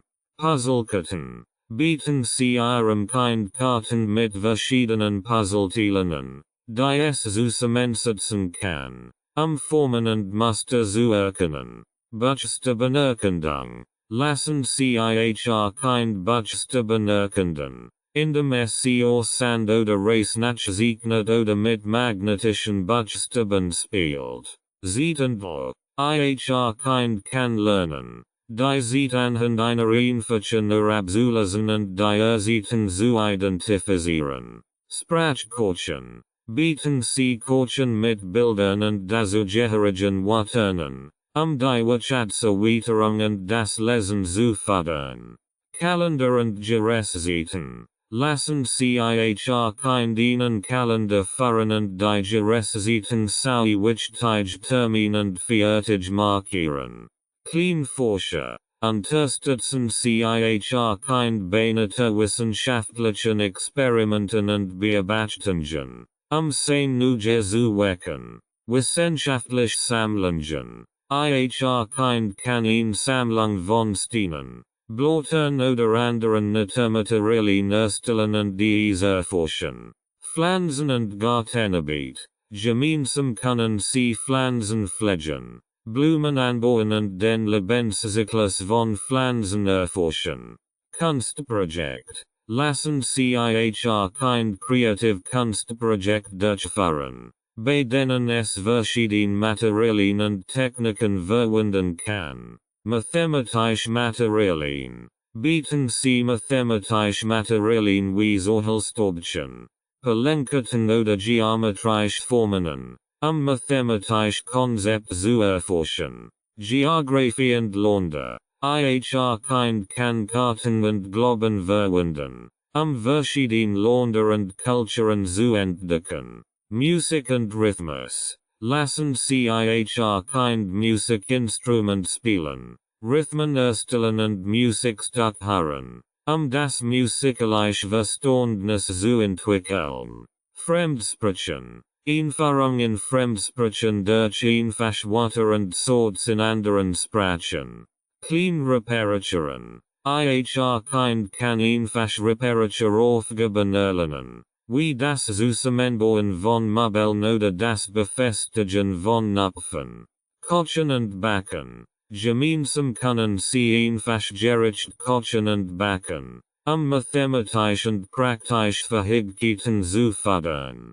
Dramatisches Spiel. Bieten Sie Kostüm und Requisiten, damit Kind in Rollenspielen verschiedene Szenarien nachstellen kann. Erkundung der Umwelt. Gemeinsam können Sie die Natur erkunden, Wanderungen unternehmen und Tiere in einer natürlichen Umgebung beobachten. Geschichten erzählen. Kind kann Geschichten erfinden, aufschreiben und illustrieren, seine kreativen Schreiben solche Fähigkeiten zu entwickeln. Gesundheits- und Hygieneübungen. Lehren Sie Kind die Bedeutung von Gesundheit und Hygiene, wie Hornduschen und Ernährung. Buchstabensuppen. Verwenden Sie magnetische Buchstaben und lassen Sie Kind Worte bilden, indem es die Buchstaben in ein Buchstabensuppe ausreißt tauscht. Geometrische Formen erkunden. Kind kann geometrische Formen aus verschiedenen Materialien erstellen und diese kombinieren, neue Muster und Formen zu entdecken. Buchstabenkarten. Erstellen Sie Karten mit Buchstaben und Bildern von Gegenständen, die mit diesem Buchstaben beginnen. Kind kann die Karten kombinieren und passend Wörter erstellen. Bienenbearbeitung. Lernen Sie gemeinsam über Bienen und deren Bedeutung für die Natur, indem Sie Bienen bei der Arbeit beobachten. Umweltschutzprojekt. Kind kann ein kleines Umweltschutzprojekt initiieren, wie das Sammeln von Müll im Park oder das Anpflanzen von Bäumen. Täterauffahrungen. Kind kann klein Täterstück auffahren, entweder allein oder mit Geschwistern und Freunden, seine kreative Ausdrucksfähigkeit zu fördern. Kleingärtner. Gemeinsam können Sie einen Garten anlegen, indem Kind Verantwortung für Pflanzen übernimmt und sich sie kümmert. Wissenschaftlich Experiment. Fahren Sie einfach wissenschaftlich Experiment durch. Wie das Mischen von Farben oder das Untersuchen von Schwimmen und Sinken. Zur Bearbeitung. Besuchen Sie Zoos. Tierparks oder beobachten Sie Vögel und Tiere in der freien Natur, das Verständnis für die Tierwelt zu erweitern. Länder und Kulturen. Ich Kind kann verschiedene Länder und Kulturen erforschen, indem es traditionelle Kleidung, Musik und Brauch kennenlernt. Richtung und Kartografie. Verwenden Sie Kompass und Karten, die Richtung und das Verständnis von Landkarten zu erkunden. Farbenformsortierung. Ich Kind kann Gegenstände nach Farben und Formen sortieren, das kognitive Verständnis zu stärken. Musikinstrument bauen. Ermutigen Sie Ich Kind, einfach Musikinstrument aus Alltagsgegenständen herzustellen. Wie Trommeln aus Karten oder Flöten aus Strohhalmen. Naturkunst. Ich Kind kann Kunstwerk aus Naturmaterialien wie Blättern, Blumen und Stöcken gestalten. Tierstimmen raten. Spielen Sie Tiergeräusch ab und lassen Sie Ich Kind raten, welches Tier das Geräusch erzeugt. Kleingeist bewerten. Ich Kind kann ein Kleintippeti oder ein Treffen mit Freunden organisieren und Geist bewerten. Stort und Verkehrsmittel. Lernen Sie über verschiedene Verkehrsmittel und Stort, indem Sie Karten und Modell verwenden. Wetterbeobachtung. Ich Kind kann das Wetter beobachten und Aufzeichnungen darüber führen, ein Verständnis für Klima und Wetterphänomene zu entwickeln. Geschichten schreiben. Ich Kind kann Geschichten schreiben und illustrieren, die schriftstellerischen Fähigkeiten zu fördern. Kleines Handwerk. Bieten Sie Bestellmaterialien, damit Ich Kind kreative Handwerksprojekt durchführen kann, wie das Herstellen von Schmuck oder kleinen Dekorationen. Mathematisch Spiel im Freien. Nutzen Sie den Garten oder Park, mathematisch Spiel im Freien zu spielen, wie das Sollen von Blumen, Steinen oder Vögeln. Geschichtenkarten. Erstellen Sie Karten mit Bildern, die verschiedene Szenen oder Geschichten darstellen, und lassen Sie Ich Kind diese Karten verwenden, Geschichten zu erfinden. Sternbilder erkunden. Bei klaren Nachrichten können Sie Sternbilder am Himmel betrachten und gemeinsam erkunden, welche Sternbilder es gibt. Kunstgalerie Besuchen Sie eine Kunstgalerie oder ein Museum und lassen Sie Ich Kind Kunstwerk betrachten und darüber sprechen. Kleinexperiment. Führen Sie einfach naturwissenschaftlich Experiment durch, wie das Mischen von Farben oder das Beobachten von Pflanzenwachstum. Ernährung. Gemeinsam können Sie Mahlzeiten zubereiten und über Ernährung sprechen. Bewegung und Yoga. Ich Kind kann Bewegungs- und Yogaübungen machen, die Körperwahrnehmung und die motorischen Fähigkeiten zu fördern. Kleinhaushaltsaufgaben. Geben Sie Ihrem Kind Aufgaben im Haushalt, wie das Tischdecken, das Sortieren von Wasch oder das Reinigen von Spielzeug. Naturbeobachtung. Ich Kind kann verschiedene Pflanzen, Blumen und Tiere in der Natur beobachten und zeichnen. Musikinstrument erkunden. Lassen Sie Ich Kind verschiedene Musikinstrument ausprobieren und Klang erkunden. Fremdsprachen lernen. Einführung in ein Fremdsprach durch einfach Wörter und Sorts in anderen Sprachen. Kleinreparaturen. Ich Kind kann einfach Reparaturaufgaben erlernen, wie das Befestigen von Knöpfen oder das Reparieren von Spielzeug. Kochen und Backen. Gemeinsam können Sie einfach gerecht kochen und backen, mathematisch und praktisch Verhältnissen zu fördern. Dramatisches Spiel. Bieten Sie Kostüm und Requisiten, damit ihr Kind in Rollenspielen verschiedene Szenarien nachstellen kann. Erkundung der Umwelt. Gemeinsam können Sie die Natur erkunden, wandern Unternehmen und Tiere in ihrer natürlichen Umgebung beobachten. Geschichten erzählen. Ihr Kind kann Geschichten erfinden, aufschreiben und illustrieren.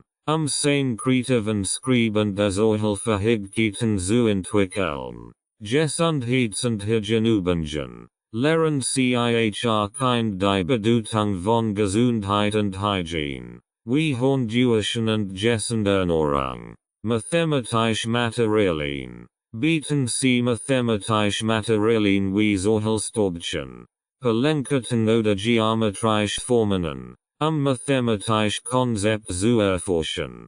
Geographie und Länder. Ihr Kind kann Karten und Globen verwenden, verschiedene Länder und Kulturen zu entdecken. Musik und Rhythmus. Lassen Sie ihr Kind Musikinstrument spielen, Rhythmen erstellen und Musikstück hören, das musikalische Verständnis zu entwickeln. Für Grundschulkinder. 6-9 Jahre. Pflanzenpflege und Gartenarbeit. Ihr Kind kann im Garten oder auf dem Balkon Pflanzen pflegen und Gemüse anbauen. Naturbearbeitung. Gemeinsam können Sie Ausflüge in die Natur unternehmen, Tiere und Pflanzen zu beobachten und Notizen zu machen. Wissenschaftsexperiment. Lassen Sie ihr Kind naturwissenschaftlich Experiment durchführen, wie das Untersuchen von Magnetismus oder das Züchten von Kristallen.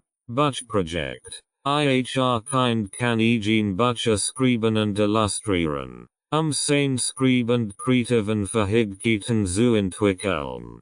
Kartografie und Orientierung. Ihr Kind kann Karten verwenden, Ort zu erkunden und Orientierungsfähigkeiten zu entwickeln. Kulturelle Erfahrung. Besuchen Sie Museen, historische Stätten und kulturelle Veranstaltungen, das Verständnis für Geschichte und Kultur zu vertiefen. Werkzeuge und Handwerk.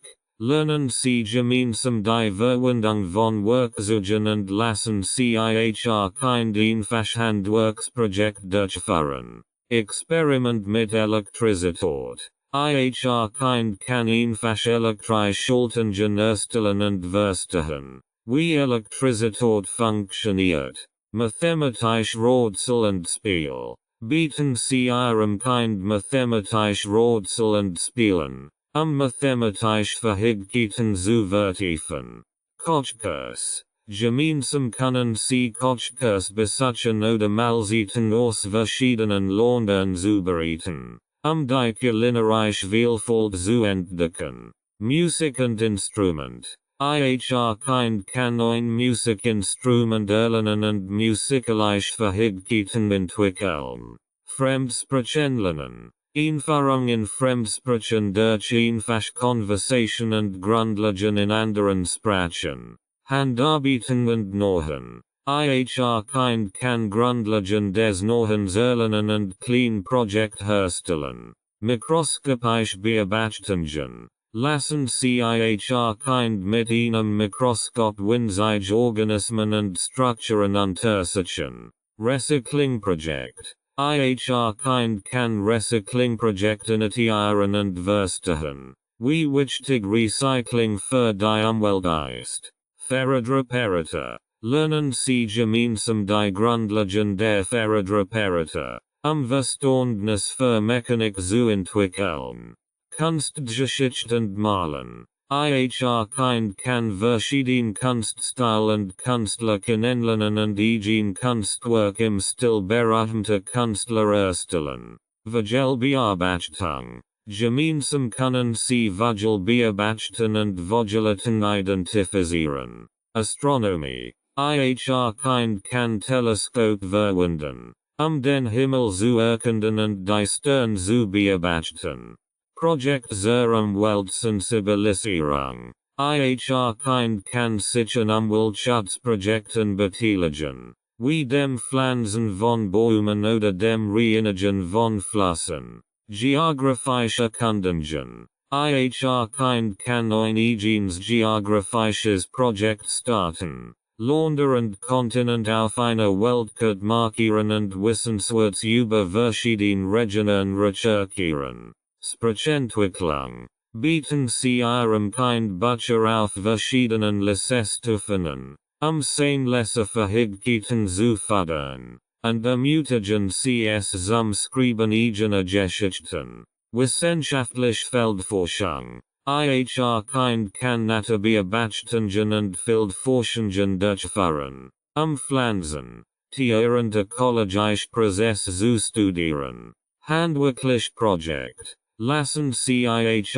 kind komplexe Handwerksprojekt wie Holzarbeiten oder das Nähen von Kleidungsstücken angehen. Experiment mit erneuerbaren Energien. Ermutigen Sie Ich kind. Experiment mit erneuerbaren Energien wie Solarenergie oder Windenergie durchzuführen. Wirtschaftsverständnis. Einführung in wirtschaftlich Konzept wie Budgetierung. Sparen und investieren. Fremdsprachenvertiefung. Ich kind kann sein Fremdsprachenkenntnis vertiefen, indem es Bücher und Film in der Fremdsprache liest bzw. anschaut und Gesprochen der Fremdsprache fördert. Experiment mit Flugzeugen und Luftfahrt. Ich kind kann Papierflugzeug basteln. Modellflugzeug bauen und die Grundlagen der Luftfahrt erforschen. Roboterbau und Programmierung. Einführung in die Robotik und Programmierung von einfachen Robotern oder Computerprogrammen. Geschichtsforschung. Ich kind kann historische Ereignisse oder Persönlichkeiten erforschen und eigene Präsentationen oder Projekt dazu erstellen. Musikalische Komposition. Ich kind kann eigene Musikstück komponieren und musikalische Fähigkeiten weiterentwickeln. Bildend Kunst und Sculptur. Lassen Sie Ich kind mit verschiedenen künstlerischen Medien experimentieren und Skulpturen erstellen. Astronomie und Raumfahrt. Ich kind kann tiefer Einblick in die Astronomie und Raumfahrt erhalten und Teleskop verwenden, Planeten und Sterne zu beobachten. Kulinarische Kunst. Gemeinsam können Sie komplexe Rezepte kochen und Ich kind in die Feinheiten des Kochens einführen. Ökologisches Projekt. Ich kind kann sich an Projekten zur Nachhaltigkeit und Umweltschutz beteiligen, wie dem Anlegen eines Schulgartens oder der Teilnahme Recycling-Initiativen. MINT-Forscher. Mathematik. Informatik. Naturwissenschaften. Technik.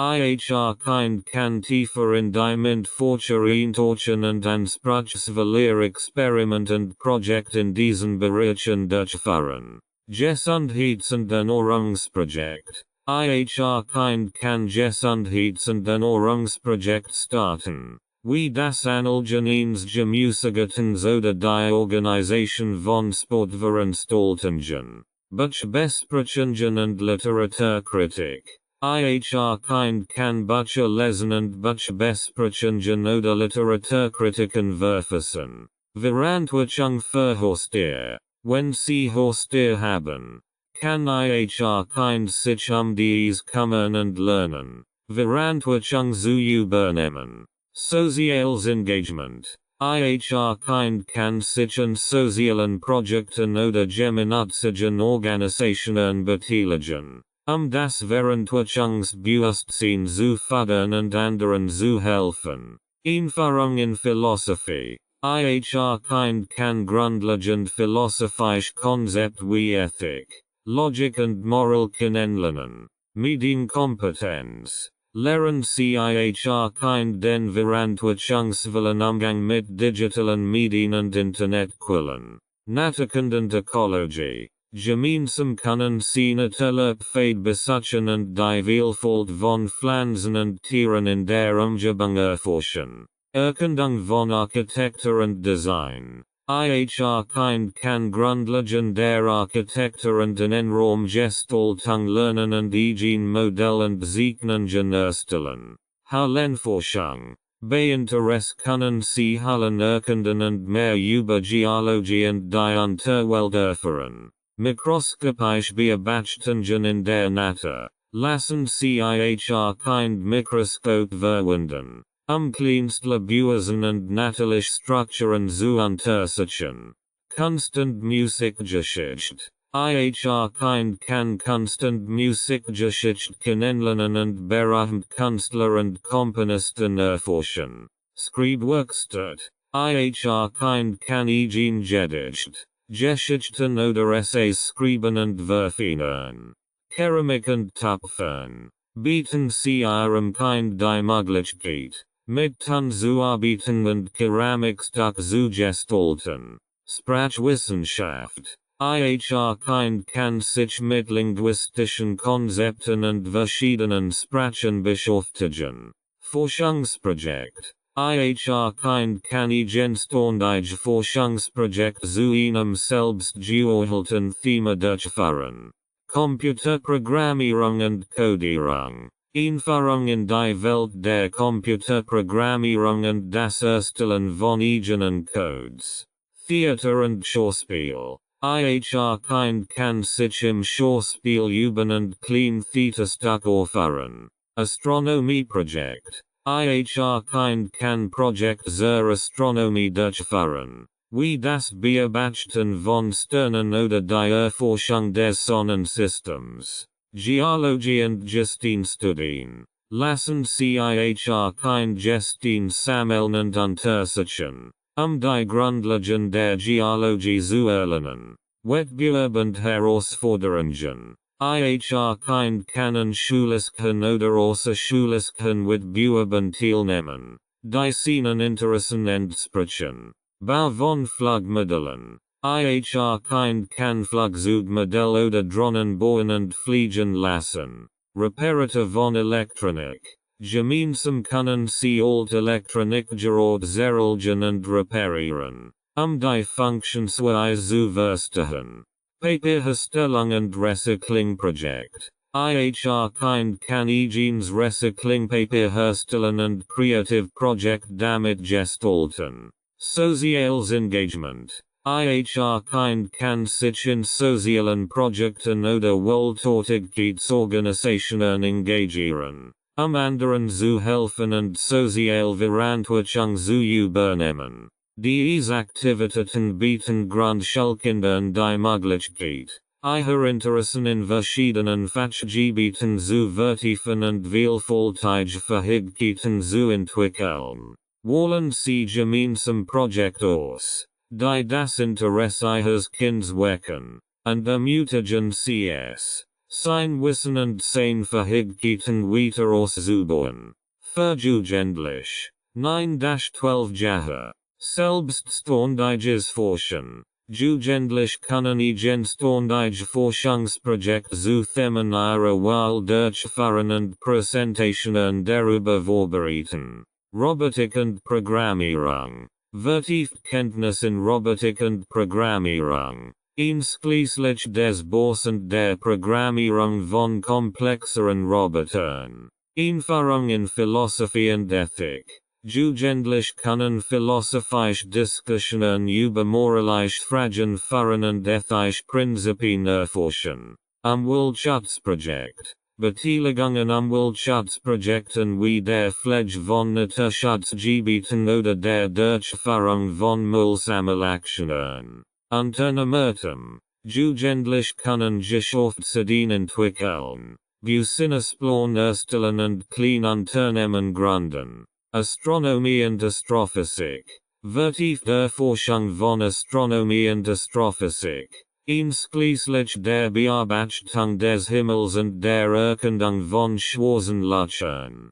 Kunstreiche Vertiefung. Fortgeschritten Constant Musikprojekt. Das kreative Talent weiterzuentwickeln. Dramatisch Kunst und Theaterproduktionen. Jugendlich können an anspruchsvolleren Theaterproduktionen teilnehmen oder ein Theaterstück schreiben und aufführen. Sprachenprojekt. Vertiefung von Fremdsprachenkenntnissen durch die Lektüre von Büchern und das Ansehen von Filmen in der Zielsprache.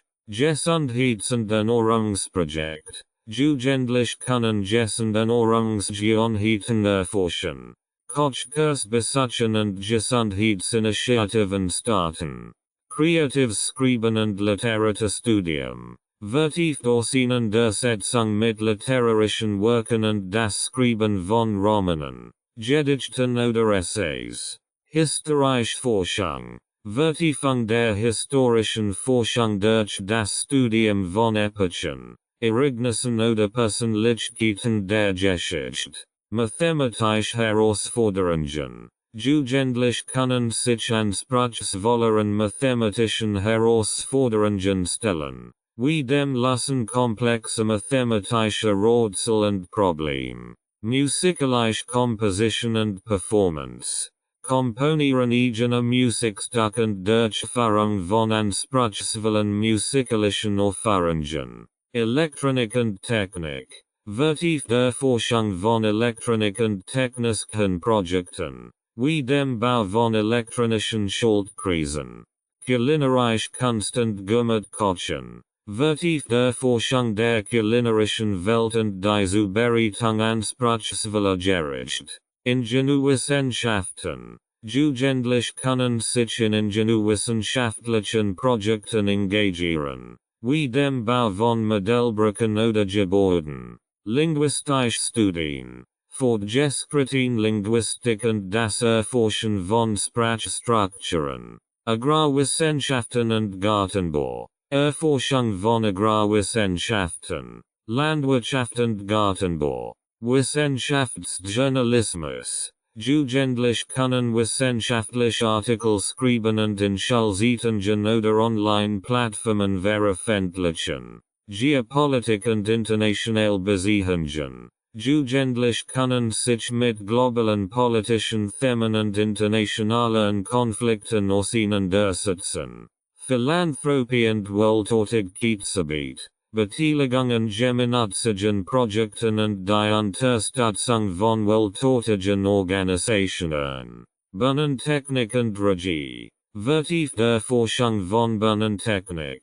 Licht- und Tontechnik sowie die Regie von Theateraufführungen. Marinebiologie und Oceanographie. Jugendlich können die Welt der Meereswissenschaften erkunden und Ozean- und Meereslebewesen studieren. Nanowissenschaften und Nanotechnologie. Einführung in die Welt der Nanowissenschaften und die Manipulation von Materie auf atomarer und molekularer Ebene. Soziologie und Anthropologie. Studium von Gesellschaften und Kulturen sowie das Verständnis sozialer Strukturen. Einführung in die Psychologie. Grundlagen der Psychologie. Inklusive psychologischer Experimente und Untersuchungen. Bau von Teleskopen und astronomischen Beobachtungen. Bau von eigenen Teleskopen und vertiefte Erforschung des Universums. Reisen und Reisejournalismus.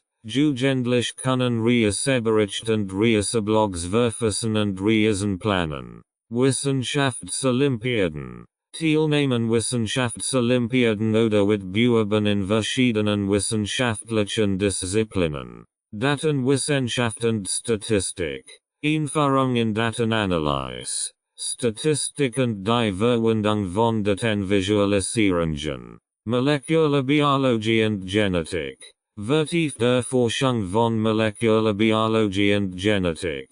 Einschließlich genetischer Experiment. Bionik und Robotik Design. Jugendlich können lernen. Wie die Natur die Technik inspiriert und eigen bionisch oder robotisch Designs erstellen. Kunstgeschichte und Kritik. Vertieft Auseinandersetzung mit verschiedenen Kunstbeurteilungen und Kunstkritik.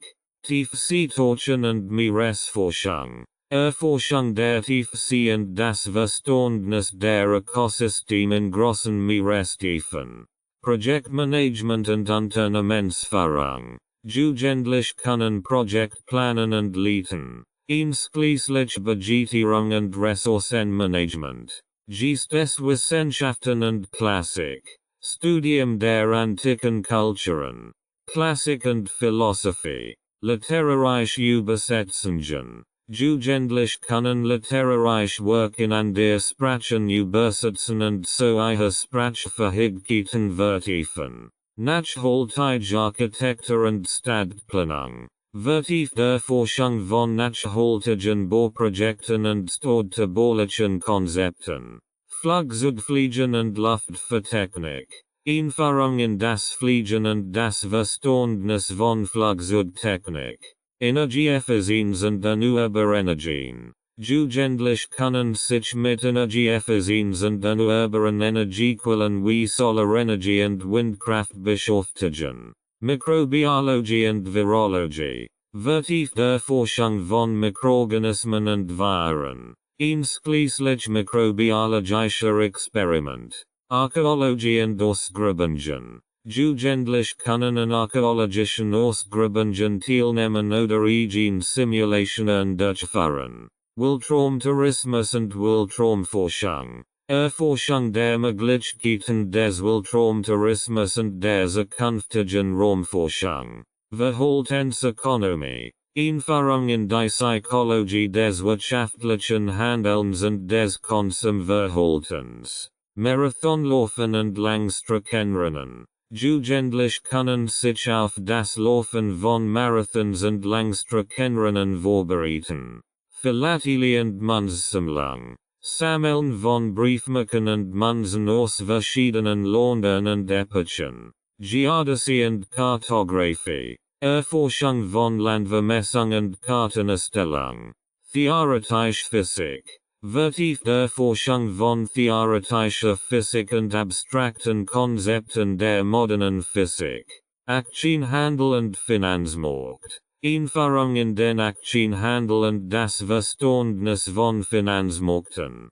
Kriminologie und Forensichtswissenschaft. Jugendlich können sich mit Kriminalfällen und forensischen Untersuchungsmethoden beschäftigen. Medizinische Forschung. Erforschung von medizinischen Themen und die Durchführung von medizinischen Experimenten.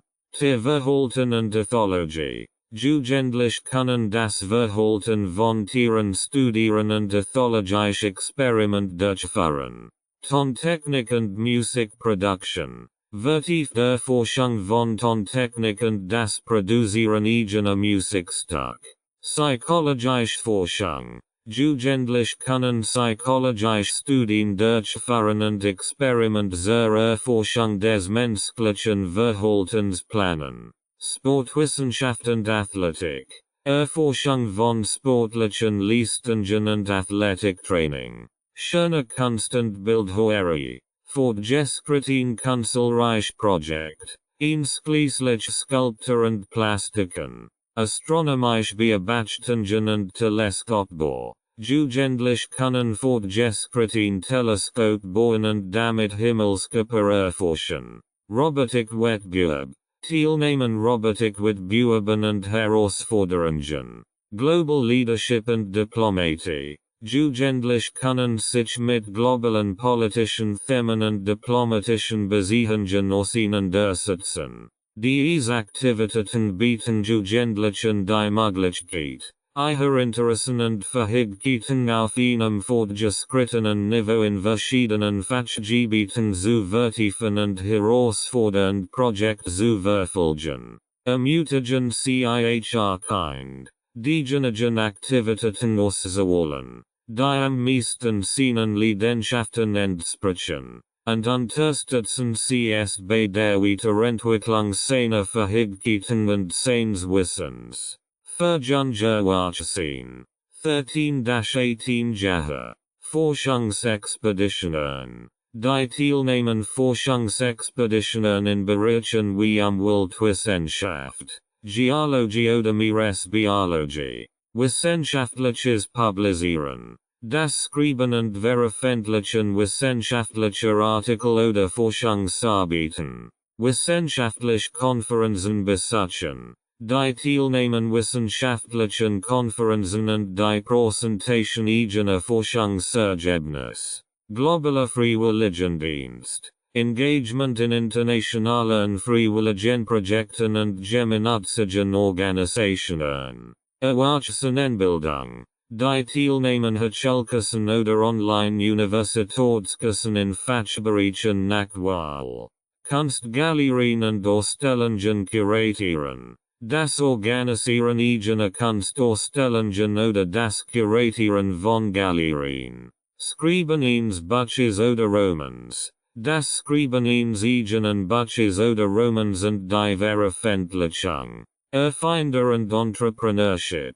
Die Gründung eines eigenen Unternehmens oder Startups. Naturwissenschaftlich Experiment. Vertieft-wissenschaftlich Experiment in Bereichen wie Chemie, Physik oder Biologie. Aktivismus und Sozialveränderung. Engagement in sozialen und politischen Aktivismusprojekten.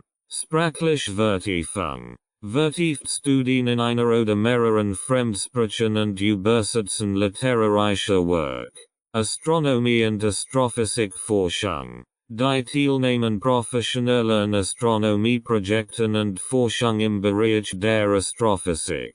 Leistungssport. Das Trainieren und Teilnehmen Wettkämpfen in verschiedenen Sportarten. Musikkomposition und Production. Das Komponieren von Musik und die Production eigener Musikalben. Roboterwettbewerb und Ingenieurwesen. Die Teilnehmen an Spruchswillen Robotikwettbewerben und die Entwicklung von Ingenieurprojekten. Kulturelle Studien und Ethnographie. Die Erforschung von verschiedenen Kulturen und Gesellschaften. Schreiben für Medien. Das Schreiben für Zeitungen, Magazin oder Online-Plattformen. Bildungsforschung. Die Teilnehmen Bildungsforschungsprojekten und das Arbeiten an Bildungsreformen. Philosophische Debatten und Diskussionen. Die Teilnehmen philosophischen Diskussionsrunden und die Organisation von Debatten. Reisen und interkultureller Austausch. Die Teilnehmen interkulturellen Austauschprogrammen und die Erkundung fremder Länder und Kulturen. Medizinisches Praktikum. Die Teilnehmen medizinischen Praktika und die Arbeit im Gesundheitswesen. Nachhaltige Landwirtschaft und Permakultur. Die Erforschung von nachhaltigen Landwirtschafts- und Permakulturtechniken. Geisteswissenschaftliche Forschung. Vertieft Forschung in den Geisteswissenschaften. Wie Literaturwissenschaft oder Geschichtsforschung. Schreiben von Drehbüchern und Filmproduktion. Das Schreiben von Drehbüchern und die Produktion eigener Film. Biotechnologie und Genbearbeitung. Die Erforschung von Biotechnologie und Genbearbeitungstechniken. Politische Karriere und Jugendparlament. Die Teilnehmen Jugendparlamenten und die Vorbereitung auf eine politische Karriere.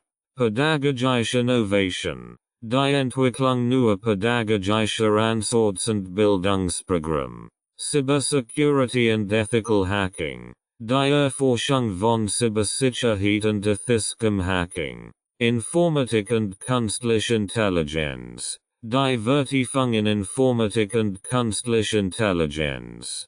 Philharmonische Orchester und Musikdirektion. Die Teilnehmen Philharmonischen Orchestern und die Arbeit als Musikdirektor. Luft- und Raumfahrttechnik. Die Erforschung von Luft- und Raumfahrttechnik und das Arbeiten an Luftfahrtprojekten.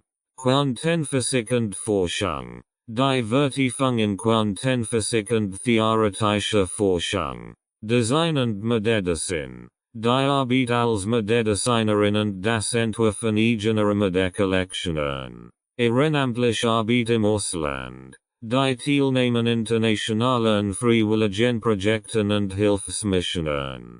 Unterwasserforschung und Tauchen. Die Erforschung der Unterwasserwelt und das Tauchen in tiefen Gewässern. Psychiatrische Forschung und Therapie. Die Vertiefung in psychiatrische Forschung und die Arbeit in der Therapie.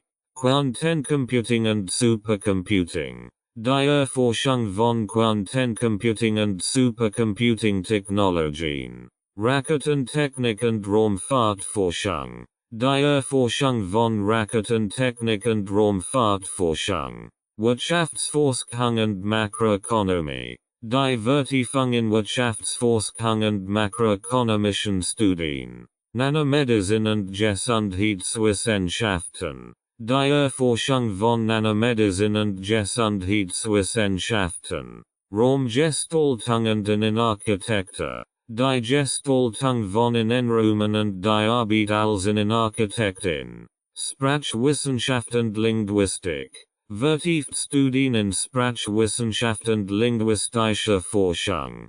Klimaforschung und Umweltschutz. Die Erforschung des Klimawandels und das Engagement im Umweltschutz. Erstellung von Videospielen und Programmierung. Das Erstellen eigener Videospielprojekte und die Programmierung. Geowissenschaften und Geologie.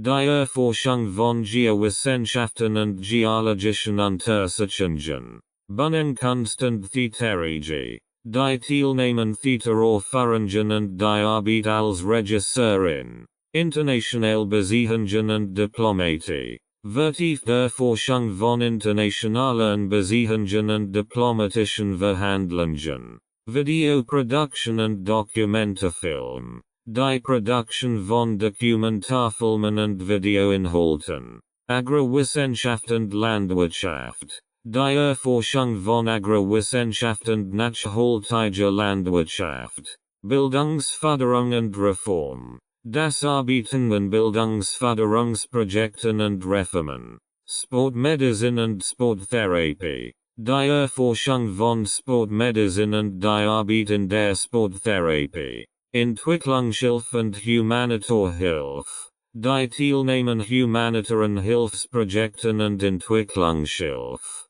Theaterwissenschaft und Dramaturgie. Vertieft Studien in Theaterwissenschaft und dramaturgische Forschung. Elektronik und Elektrotechnik. Die Erforschung von Elektronik und Elektrotechnikprojekten. Klimaaktivismus und Umweltschutzkampagnen. Die Organisation von Klimaaktivismuskampagnen und Umweltschutzinitiativen. Materialwissenschaft und Nanomaterialien. Die Vertiefung in Materialwissenschaft und die Erforschung von Nanomaterialien. Nukleartechnik und Kerntechnologie. Die Erforschung von Nukleartechnik und kerntechnologischen Entwicklungen. Urban Design und Stadtplanung. Die Gestaltung von urbanen Räumen und die Arbeit in der Stadtplanung. Roboterethik und KI-Ethik. Die Erforschung von Ethikfragen im Zusammenhang mit Robotik und künstlicher Intelligenz. Tierärztliche Medizin und Tierpflege. Die Teilnahmen Tierarztkassen und die Arbeit in der Tierpflege. Diese Aktivitäten ermöglichen es Jungen Erwachsenen, ihre Interessen und Fähigkeiten weiter zu entwickeln und Projekte in verschiedenen Fachgebieten zu verfolgen. Ermutigen CC. Diejenigen Aktivitäten auszuwählen, die ihren Leidenschaften am meisten entsprechen, und unterstützen CC bei der Weiterentwicklung ihrer Fähigkeiten und ihres Wissens. Rights and Ownership Notice.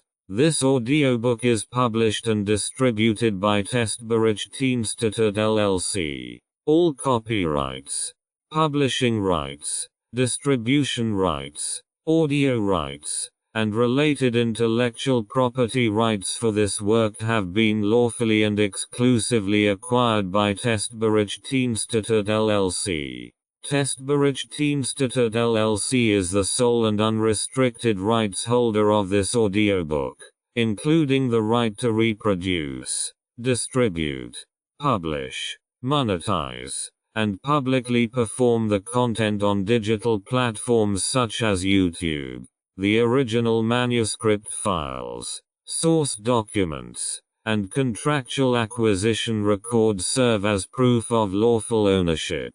the original author and or their authorized representative, Renovatio LLC, has transferred all relevant rights to Testberichtinstitut LLC in accordance with applicable copyright and publishing law. This ownership applies to all current and future uses of this work, including audio, video, and digital publications. Effective date of rights ownership: the 1st of February 2026. Any unauthorized use, reproduction, re-upload, redistribution, or claiming of this content is strictly prohibited. Copyright Testberichtinstitut LLC. All rights reserved.